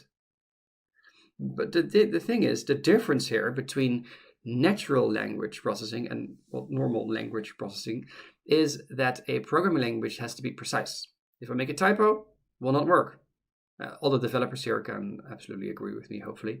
And natural language is something else, right? Because it has a large vocabulary. There are words with different meanings. There are accents, dialects, wordplay, and many other things. So that's really the difference here. And that's what we're talking about if we're talking about natural language processing, really how we do language. Now, what are some of the areas in AI? Well, we have text analysis and entity recognition, where you need to analyze a text document and you need to find out the important points of the important persons mentioned in that in the text document. So even dates or places could also be, right? And then you can do text analysis, entity recognition to collect those. And an example here would be a company that would do this to analyze industry magazines to see, where are they mentioned or when are their products or executives mentioned. The second one is sentiment analysis, which actually fits this example perfectly because it is a form of text analysis that calculates a score of indicating how positive or negative a text extract is. And in the case of a company that has that searches through these industry magazines, so every time it finds that it's being tagged or some of the products are there in that magazine, it can also check the sentiment of that magazine. So they can investigate how are they being perceived, right, in a positive or a negative daylight. Another example here is a company, has products and it gets reviewed, and then they go through the reviews with the sentiment analysis to see what the average is. And a very common example here is Twitter. And you can go to Twitter and then see the sentiment there of some subjects. Speech recognition and synthesis. So it is increasingly common to encounter AI systems that can recognize spoken language. Right, it's becoming really, really normal. An in-car system, right? You have this hands-free communication because it can read incoming text messages aloud to you, and then you can dictate a response verbally. Or the voice assistant is another great example here. Machine translation. Often there are language barriers if you have international or cross-cultural teams. And eliminating those is a key to success. And being able to translate it into different languages is very important, right? There is some spoken language, and then you automatically get spoken language in a different language back, or an email, or it was in an inbox you can automatically translate messages, or a transcript. So somebody speaks in, for instance, Japanese, and you just see a transcript below the meeting in English. Machine translation. And then we have semantic language modeling. So because language can be complex and nuanced, and multiple phrases might mean the same thing. So where can I get gas near here? If you're looking for, you're almost out of gas and you're driving your car. And it can be the same as what's the location of the closest gas station, or give me directions to a gas station, right? All mean the same thing. And you need a semantic understanding of the language that is being used to see what the driver in this case would need. Right, so it really depends on the situation where we're in. Every job has its own language almost, right? So that is semantic language modeling. And if we're looking at the services that we have in Azure, of course, we have our cognitive services, and within the cognitive services, we have text analytics, speech, translator, and language understanding.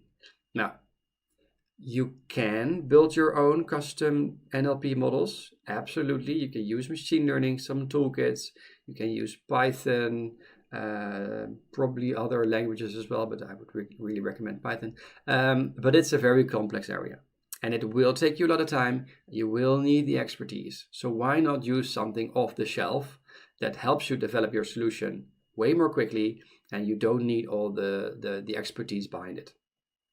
Right, so in cognitive services related to text analytics, we have the language detection, key phrase extraction, entity detection, and sentiment analysis. And I'll have a short demo on this shortly. We have for speech, we have text to speech, and speech to text, speech translation. And for translator text, we have text translation. And for language understanding, we have the custom language modeling. And we'll get to all those in a minute. So let's start with a little demo here. So you can do this demo yourself at home at aidemos.microsoft.com/textanalytics. So let me just copy this and put it in a browser. So I'm in this slideshow here and entering, I already have it here, so I can see it here, aidemos.microsoft.com/text-analytics. Pressing enter here, and it will load this text analytics demo environment, and you can enter anything you would like. Enter your message here. There's already an example here, but let's do something else. Let's type Microsoft has the AI Fundamentals course, which is a great way to learn the foundation of AI. How about that? So next step, let's see some sentiment and key phrases. The algorithm finds it, and you see here on the right, it's 89% positive, and you see some key phrase here. Microsoft AI Fundamentals course, foundation of AI, great ways. So they're highlighted in blue. Next step, we're linking some entities. So we're gonna link them to Wikipedia pages. Here, if I click it on AI, you can see it brings me to the page of artificial intelligence. So that works. But I can also just list it below by Bing Entity Search, and then it provides me relevant information here at the bottom. Nice, right? Okay, so that's a super easy demo, but it really shows you the power behind it, right? Let's try some other sentences. Let's do natural language processing is the area of AI that deals with making sense of written and spoken language. How about this? Okay.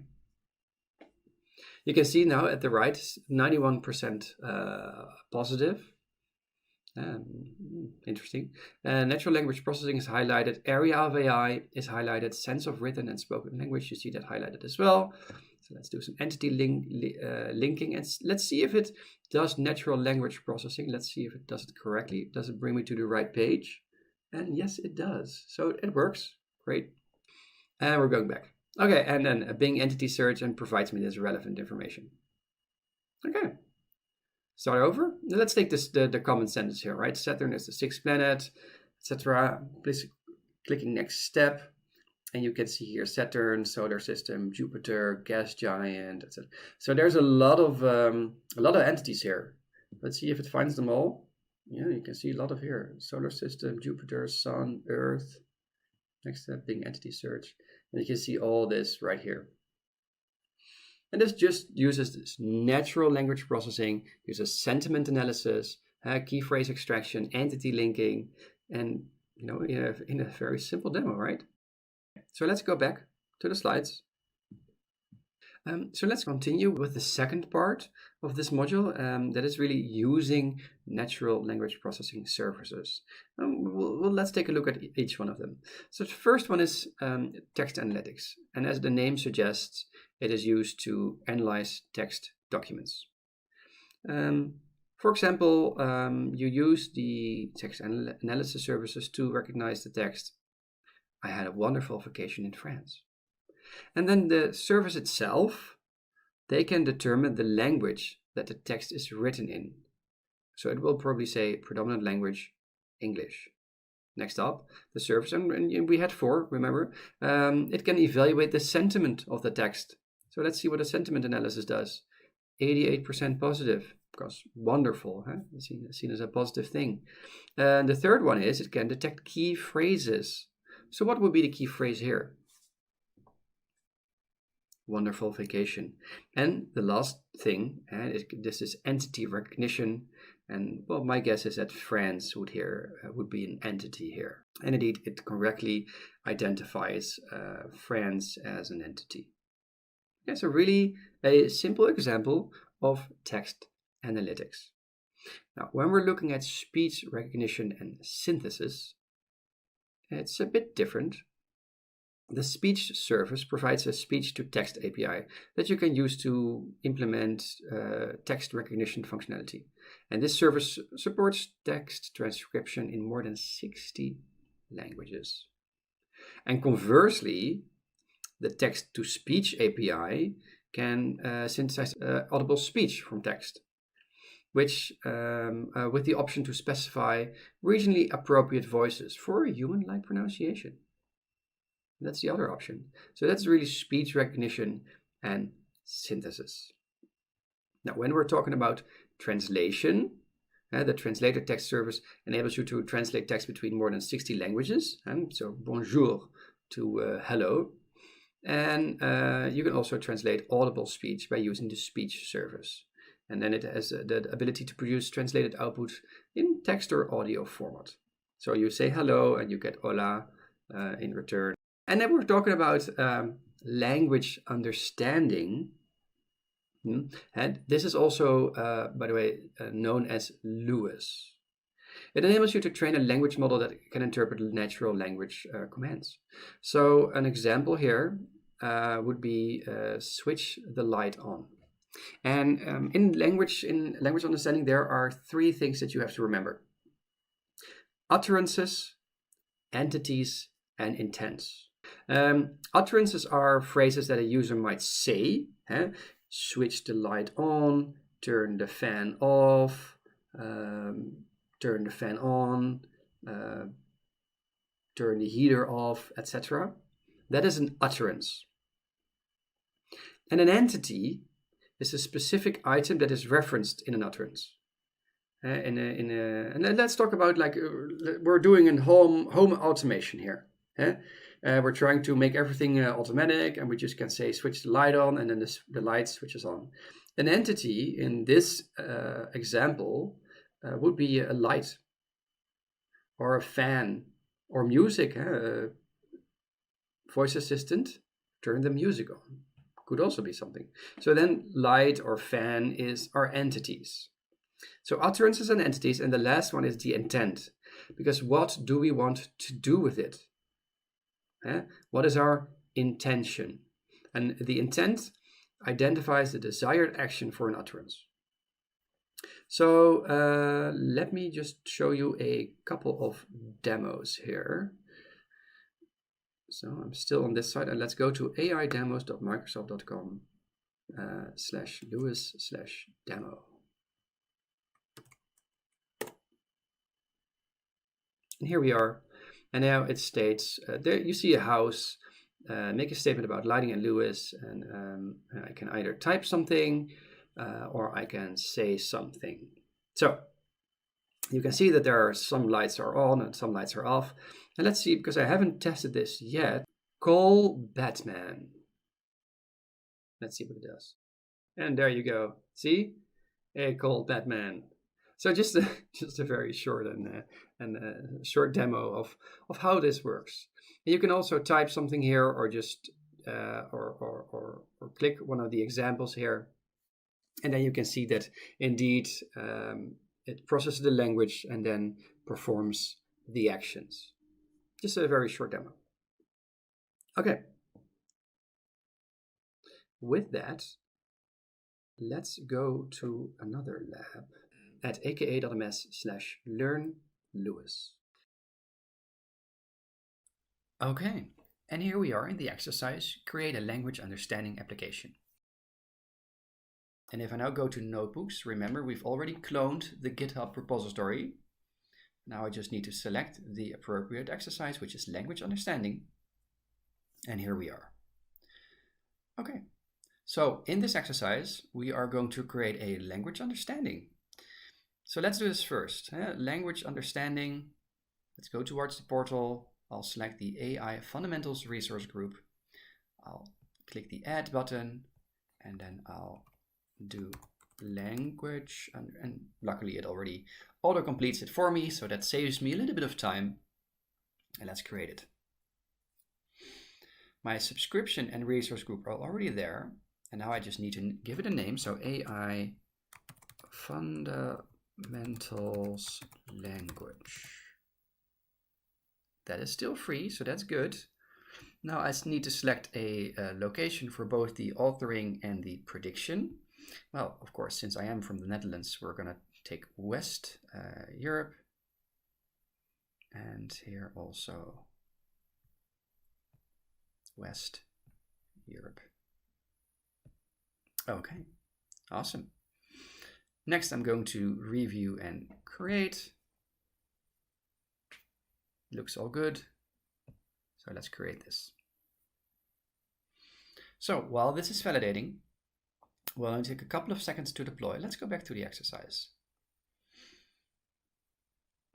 Make sure you choose the free tier. So if you were observant, you saw that I chose the standard tier because I cannot have too many free tiers running at the same time. So for me, it was the standard tier, but you can just go for the free tier. Okay, now then we need to create a language understanding application. And we're going to do this in a new browser tab. So don't click on this lewis.ai, but do a right click and then open in a new tab. And then we're going to create something called Home Automation, which I'll copy right away. And we're going to give it the language understanding prediction resource. So right click here, open new tab. Okay, I'll log in. It will ask for my credentials, and it already knew these. So here we are. Okay, I'll need to choose a subscription, which is my Azure internal subscription. Choose an authoring resource. Here we go. Okay, and then I'll create a new app for conversation. What was the name again that it wanted me to give? Oh, wait, yeah. Home Automation, Culture English. So go back here. Home Automation, Culture English. I give it a description here. Yeah, just a description. And here I choose the AI Fundamentals language. I'll press done. And here we are. Now, of course, there is a little bit of a walkthrough here, but let's close this for now. You can do this when you're exploring this in your own time. And now we have something here. You see on the left side, intents, entities, pre-built domains. Now go here, create an entity, create, and I call it device. It's a list.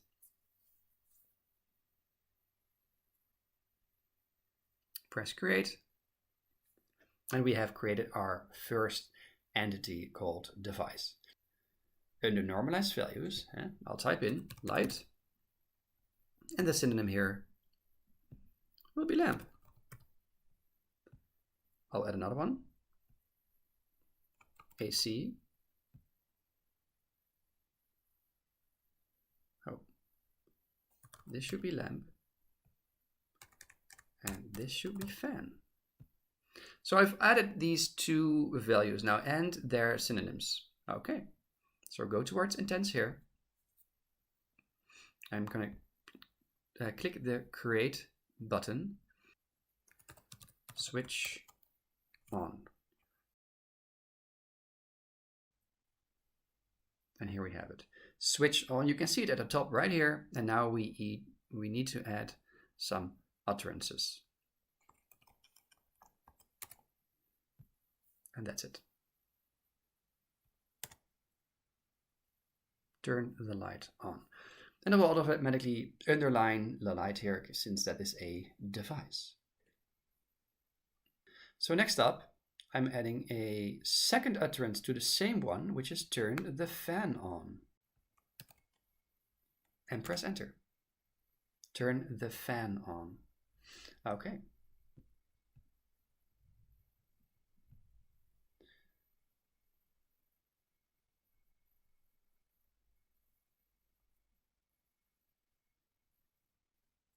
Next up, we're going to create a new intent, which we call switch off. And then in this intent, we're going to add two utterances, turn the light off and turn the fan off.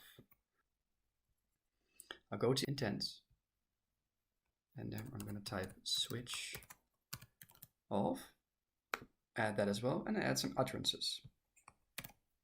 So I've already had this copied, so I'll press enter here and I'll paste it again, but change this one to fan.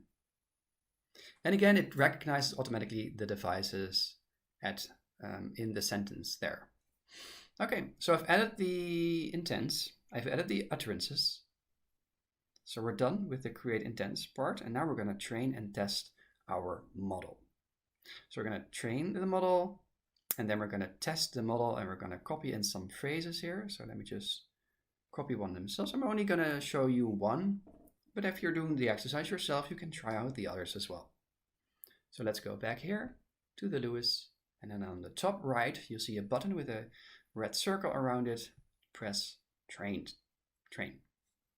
Now, in this case, it will start training the app and starts recognizing the utterances, and that will only take a couple of seconds. Here we are. And now I can actually go to, you see that the green circle, it's now green. Before it was red, so it's now a trained model, and now I can test it right here. I can test an utterance by typing switch the light on. I press enter, and it indeed will find the switch on. So that's good. It works. Great. So let's close this again. And now we will publish the model, and we will configure the endpoints a little bit in the same way that we've done before with the other, with the image classification. So we'll publish it. We'll go for a production slot.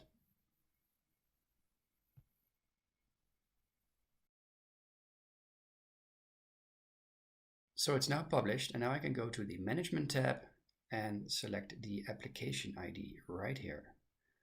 Press the copy button, and I'll need it in this exercise right here.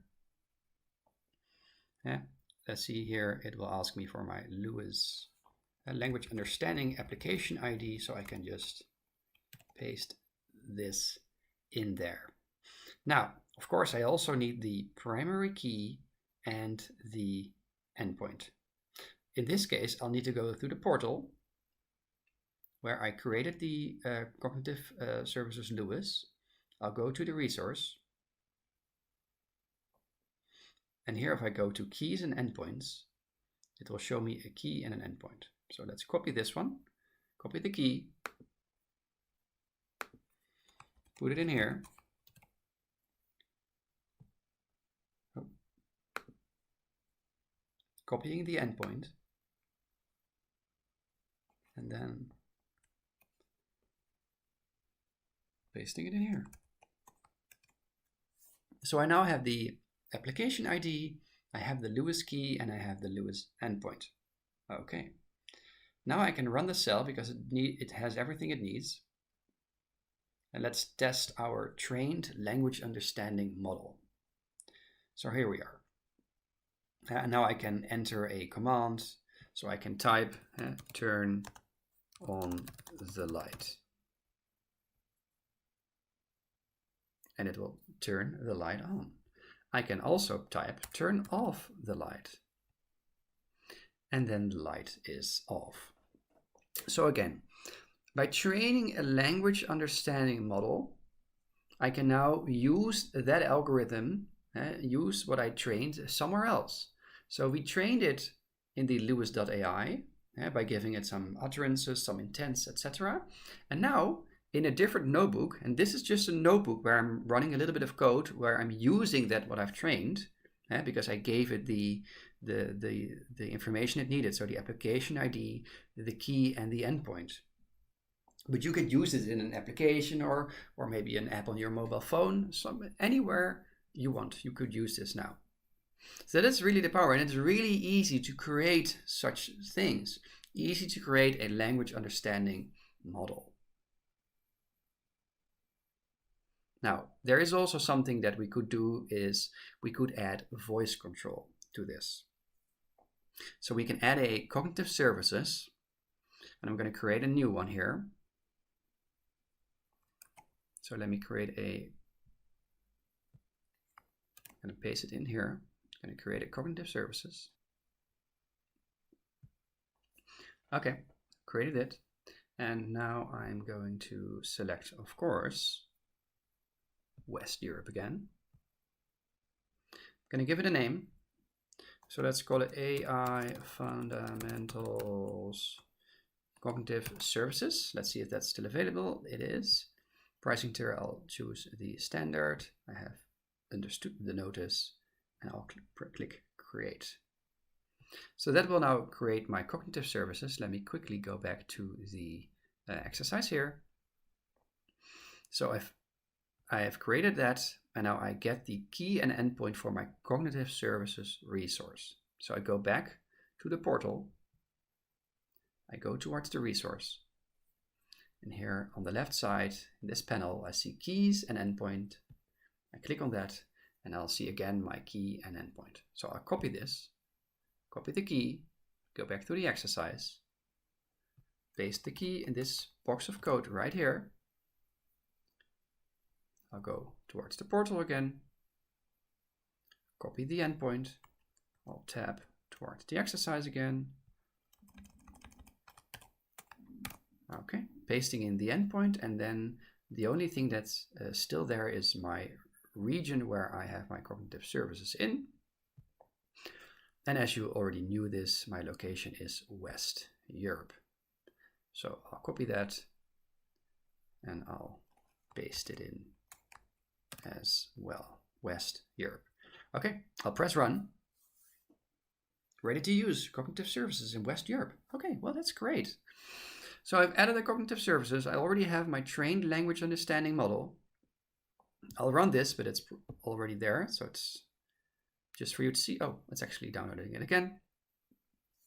Okay, and it's now installed this custom Python package for cognitive services. So we can use it in this notebook. If you're not familiar with the programming language Python, don't worry, it's not required for this course. Now, again, we have a little box of code here that's going to use an audio file and interpret the audio file and then use it on the language understanding model. So the audio file is turn the light on. And it will recognize this and then actually turn the light on. And if you're done with that, I would advise you to go through the other exercises as well. We have an exercise around text analytics, speech, and translation. So really dive into this natural language processing. That brings us to the end of this module. So what did we do?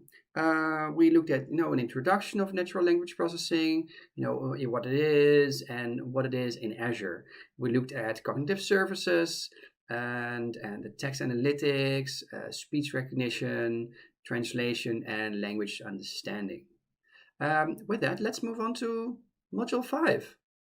And in this module, we're going to talk about conversational AI. What is conversational AI? And we're going to look at responsible AI guidelines. Remember, folks, when we talked about this in Module 1, responsible AI, well, this also holds for bots, and I think it's an important topic. After that, we're going to look at the services in Azure, the Q&A maker, and the Azure Bot Service. But before we dive into that, let's start with conversational AI concepts. Because again, what is conversational AI? Well, conversational AI, builds on other AI workloads, in particular natural language processing, but also a bit of machine learning and sometimes also computer vision. And in general, when people use the term conversational AI, they're referring to bots. About bots, often people associate the term bot with something like an interface on a website, but it's much more, right? It can be on an email, social media, telephone, and many more examples. And it can also be used in a wide variety of different scenarios, like customer support, right? When asking frequently asked questions, instead of having a resource dedicated to answer those, you could use a bot. So it saves some resources. And of course, if it's a more complicated question, you can always hand it off to a human customer service representative. Another example would be system reservations, cinema tickets, flights, or a table at your favorite restaurant. Digital assistants, right? The voice assistant for in-home, online ordering, your favorite pizza, you can use a bot to order that. But there are also some other types of examples like healthcare, providing an automatic diagnosis based on systems, or office productivity, right? If you're you work in a large company, you have all these resources, all these corporate resources, and you could use a bot that help you find those relevant resources that you, for instance, need for a particular task. And there are many more examples. So let's take a look at responsible AI. And I've listed here nine guidelines. So the first is be transparent about the bot, what the bot can and can do. And I think you should develop metrics to assess user satisfaction. Metrics for your bot should cover not only whether the user feels that the bot served its intended purpose, but also the user's sense of well-being and comfort while using the bot. The second point here is make it clear that the user is communicating with a bot, because it should be apparent to the user that they're not having an interaction with another person. And it's also important that it shows how the bot can help and the limitations associated with its use. The third point here is enable the bot to seamlessly hand off to a human if necessary. Yeah, because you should respect individual engagement preferences. If someone wants to talk to a human instead of a bot, well, that should be respected. Ensure the bot respects cultural norms. And to do that, you can limit the service area for norm violations where possible, and where appropriate, point to a relevant code of conduct for users. You could even apply machine learning techniques and keyword filtering mechanisms to enable your bot to detect, and even critically respond appropriately to sensitive or offensive input from users. Ensure the bot is reliable. And to do that, you can establish reliability metrics. And of course, you should review those periodically and consider what questions your bot needs to answer and rigorously test its performance and ongoing effectiveness. Respect user privacy.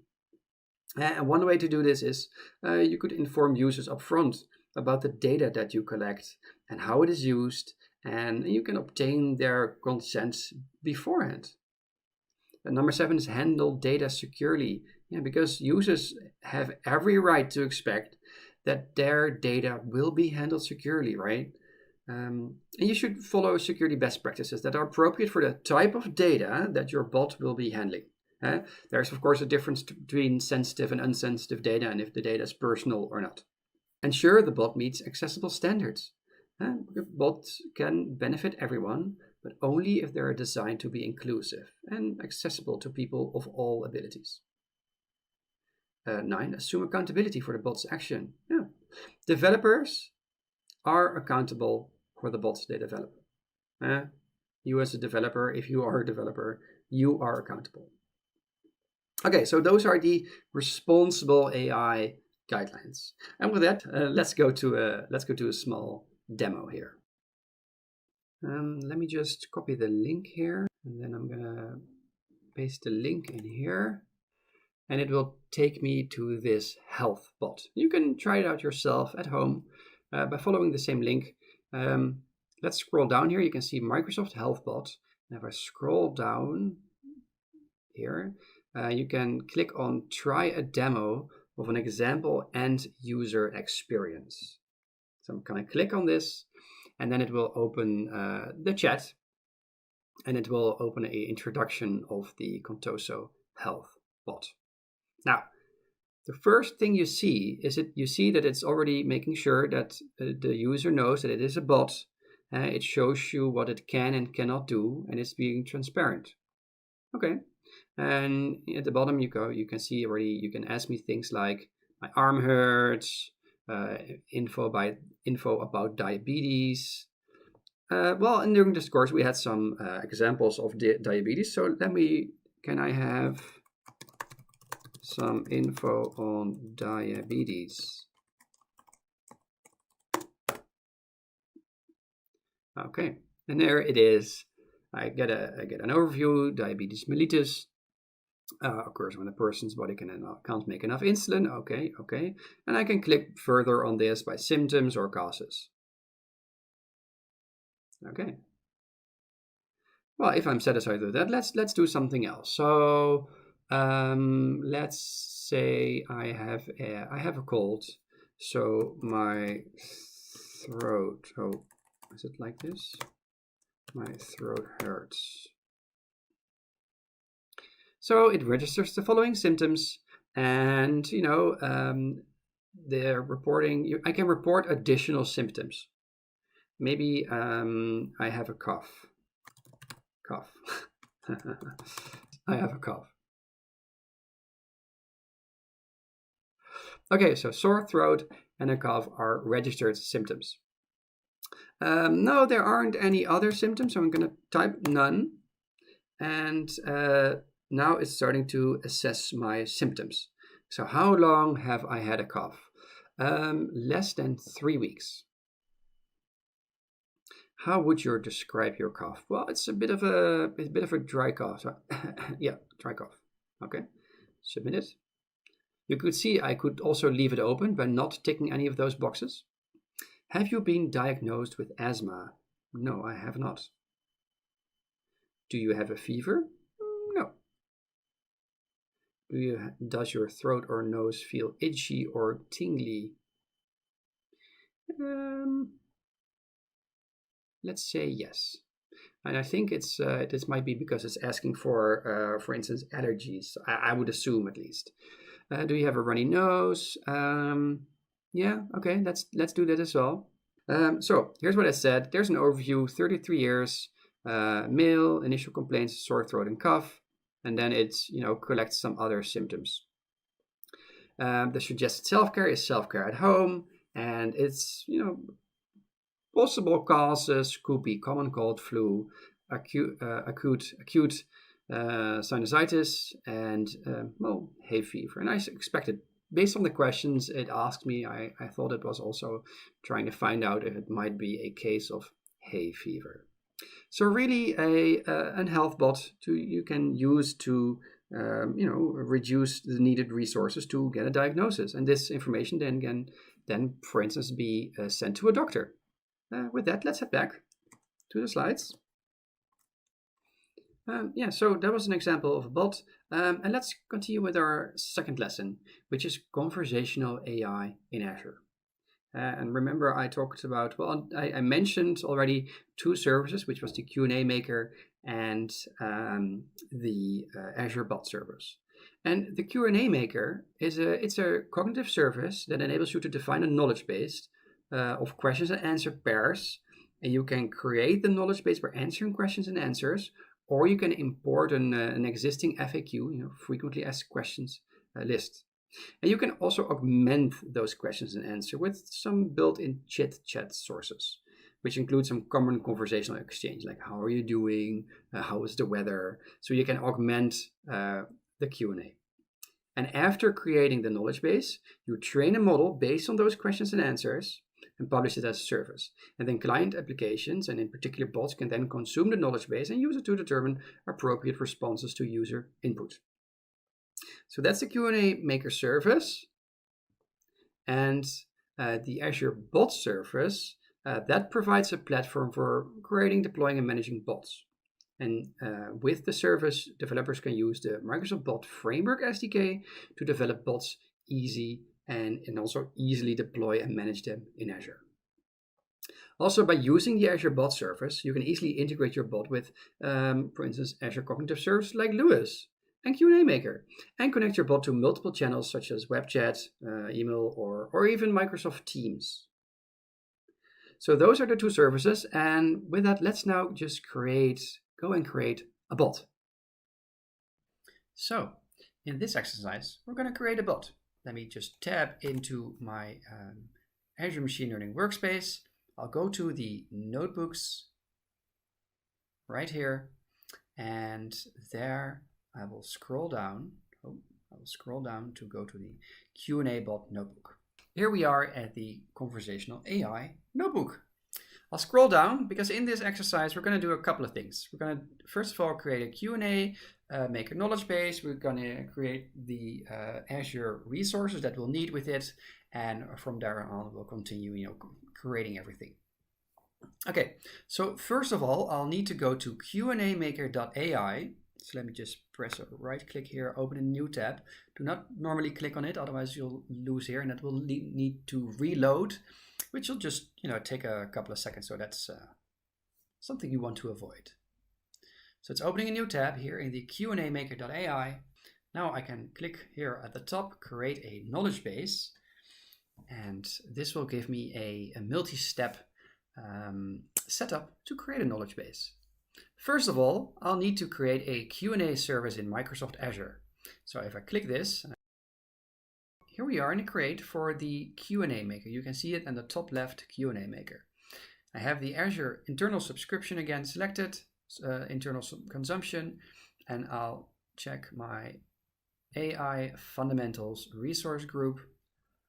I'll enter a name, so that is the AI Fundamentals Q&A.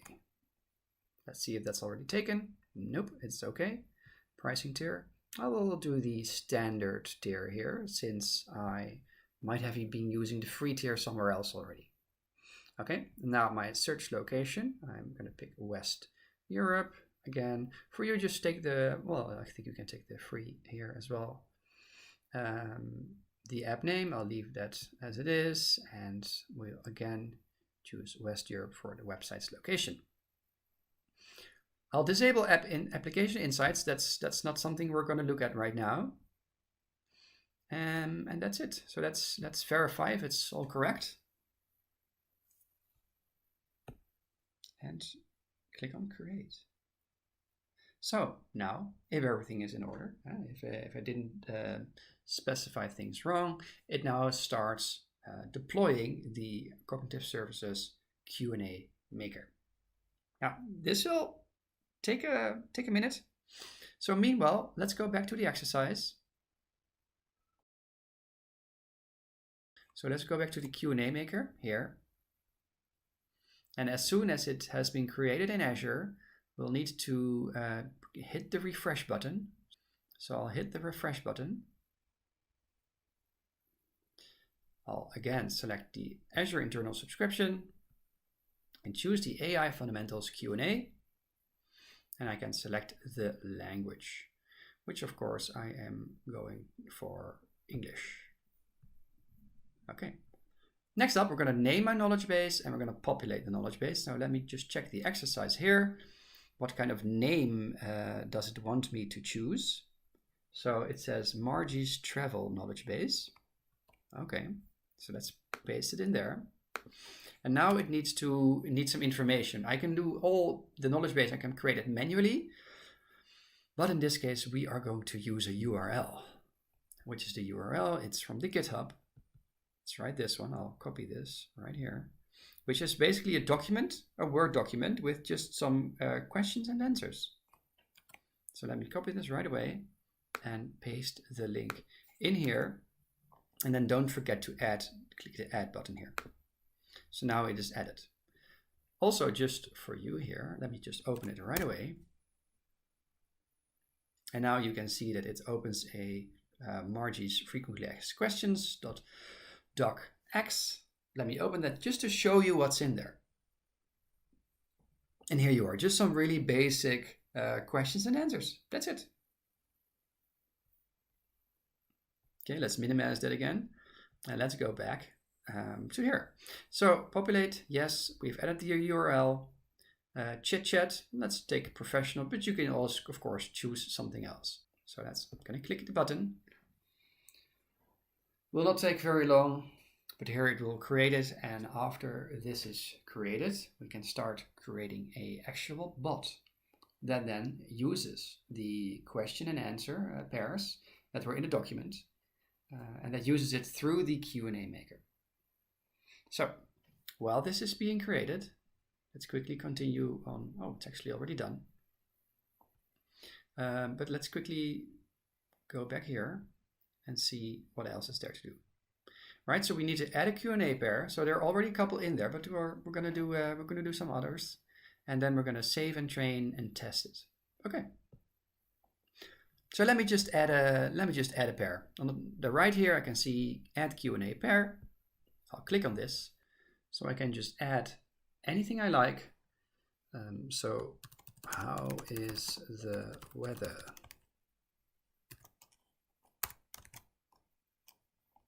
I could answer something. I could say something like this, and then it's great. Okay, now I can save and train.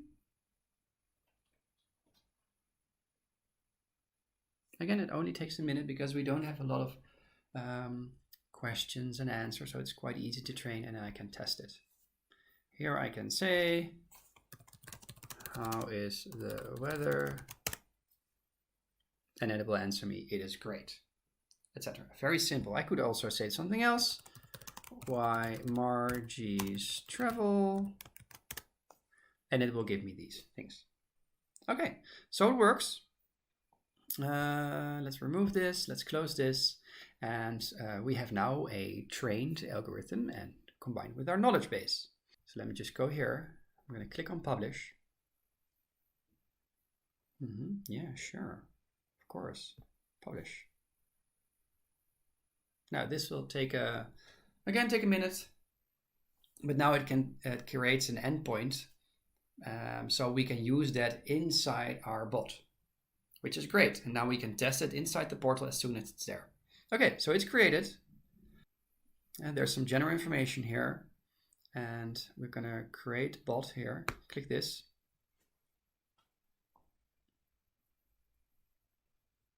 Which will open a new, an Azure resource that we can create. Some of the information will already be filled in, and we're gonna just finish it up. So I'm gonna leave as much as the defaults here as possible. I'm not gonna turn application insights on, but I think everything else is correct. So let's just create here, validate the information, and it starts creating the bot. Now, while this is creating, let me just go back here to the exercise. As soon as the bot is created, we can test it. So we can use the test in web chat, which we'll do as well.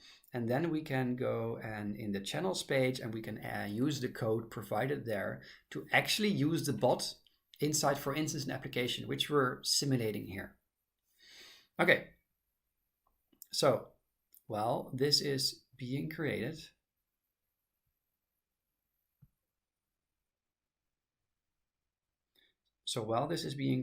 you can see that it's probably almost done. Here we go. It is done. I'll go to resource. And here I have a couple of things on the left panel that I can do. So test in web chat. And here we have, again, like a box where I can type at the bottom, I can type a message just to test, if this bot is working. So let me just test something here. So how is the weather?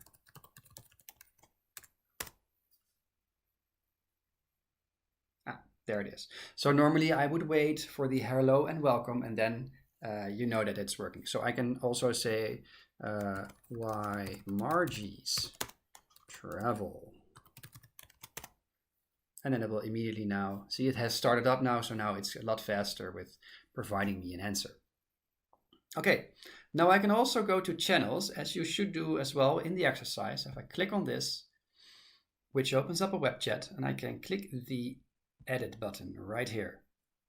Now, here it gives me some key and some embedded code. So let's take a look at what we need in the exercise. Because again, we're going to paste some of the information again in a block of code so we can run it. Okay? So if we're here, access the bot through a channel, and we're gonna, in the web chat, we're gonna edit, and then we're gonna take the HTML embedded code. I'll show you this. And we'll paste this instead of the embed code goes here, which is actually here in the code below. So I'm going to the fundamentals bot and the embedded code. I'm gonna click the copy button. I'm almost clicking a double just to make sure. Okay. And then I'll select this line and I'll paste it. Okay. Now, two things. This creates an iframe for developers out there who know this is just a frame. Just see it as a frame. And it's a little bit big. So what we're going to do is we're going to change the minimum height. Instead of 500, we're going to set it to 200, so it's a little bit smaller. As well as you can see here, basically what it does, it creates a frame and then calls the bot, but it's missing one piece of authentication. It's missing a secret, and that's why here you can see the words "your secret" here, and I'll need to replace those with the actual secret. So I'm going to click here. I'm going to click here. And I'm gonna see one of these keys, copy it, paste it right in there, and then I can just start running this code. So again, it creates an iframe, which is like a frame in a frame. And here you can also see that my chat window and my bot is now up and running right here in this notebook. So I can say something like, hello. And after it has connected, it says hello and welcome, and it answers me. So originally I have to wait, of course, for the hello and welcome, but I'm always like a little bit hasty. So I can say, why Margie? And then it will answer me. So now it gives you don't really need to type the exact sentence, right? You can play with it, and it's intelligent enough to recognize what you're actually what do you want to know. Okay, and that actually brings us to the end of the Q&A bot exercise. And that brings us to the end of this course. So let's do a little recap. What have we discussed today? We did 5 modules in total, and we started up with artificial intelligence. What is artificial intelligence? We looked at a definition of artificial intelligence. And in the second part of that module, we looked at responsible AI. Remember the challenges and risks around AI and the 6 principles that we as Microsoft adhere to when we are developing AI solutions. Next up, we talked about machine learning. These 3 broad, these types of algorithms, right? Regression, clustering, and classification. Regression, I used the bike rental, predicting how many bikes I would rent out. For classification, whether a person does or does not have diabetes. And the clustering algorithm, we found groups in a data about flowers, and we used the length of the flower and the number of petals. Then we moved on to the first of these 3 broad topics, right? Computer vision. And we talked about what is computer vision and how do you extract information from a picture. And then we went into the services on Azure, the cognitive services, of course, image analysis, getting a description from a picture. We trained a model. Remember the bananas, oranges, and apples. Thank you. And analyzing faces, form recognizer service, reading text. We all looked at that in computer vision. And then in our 4th module, we looked at natural language processing, where first we discussed a little bit the word natural, because we have language processing in the form of a programming language like Python, but our own language is less precise. There's typos or there's wordplay in it, and a programming language cannot have that. So we did that, and we talked about these 4 broad topics like text analysis, speech recognition, translation, and language understanding. And then we went into our final module, conversational AI, right? We talked about the Q&A maker, we talked about the Azure Bot Service, and at the start we talked about responsible AI guidelines for bots. And as a demo, I showed you around, I showed you a knowledge base and how easy it is to create it or to modify it. And then we had a bot, and we had our chatbot completely ready in the notebook. We played around with it, and you saw how easy it was. Now, there are still some remaining exercises for you to do, and I would really, really, really recommend you to do them. Okay, so that brings us to the end of the day. Thank you for attending this session. And again, there's more ways to learn, right? You can continue on your Learning Azure journey. You can go to MS Learn. There are a lot of self-paced offerings there, completely free, and you can just keep on learning right there. Yeah, that's about it. So I really hope you enjoyed today. I wish you good luck on the exam, and happy studying for it.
you.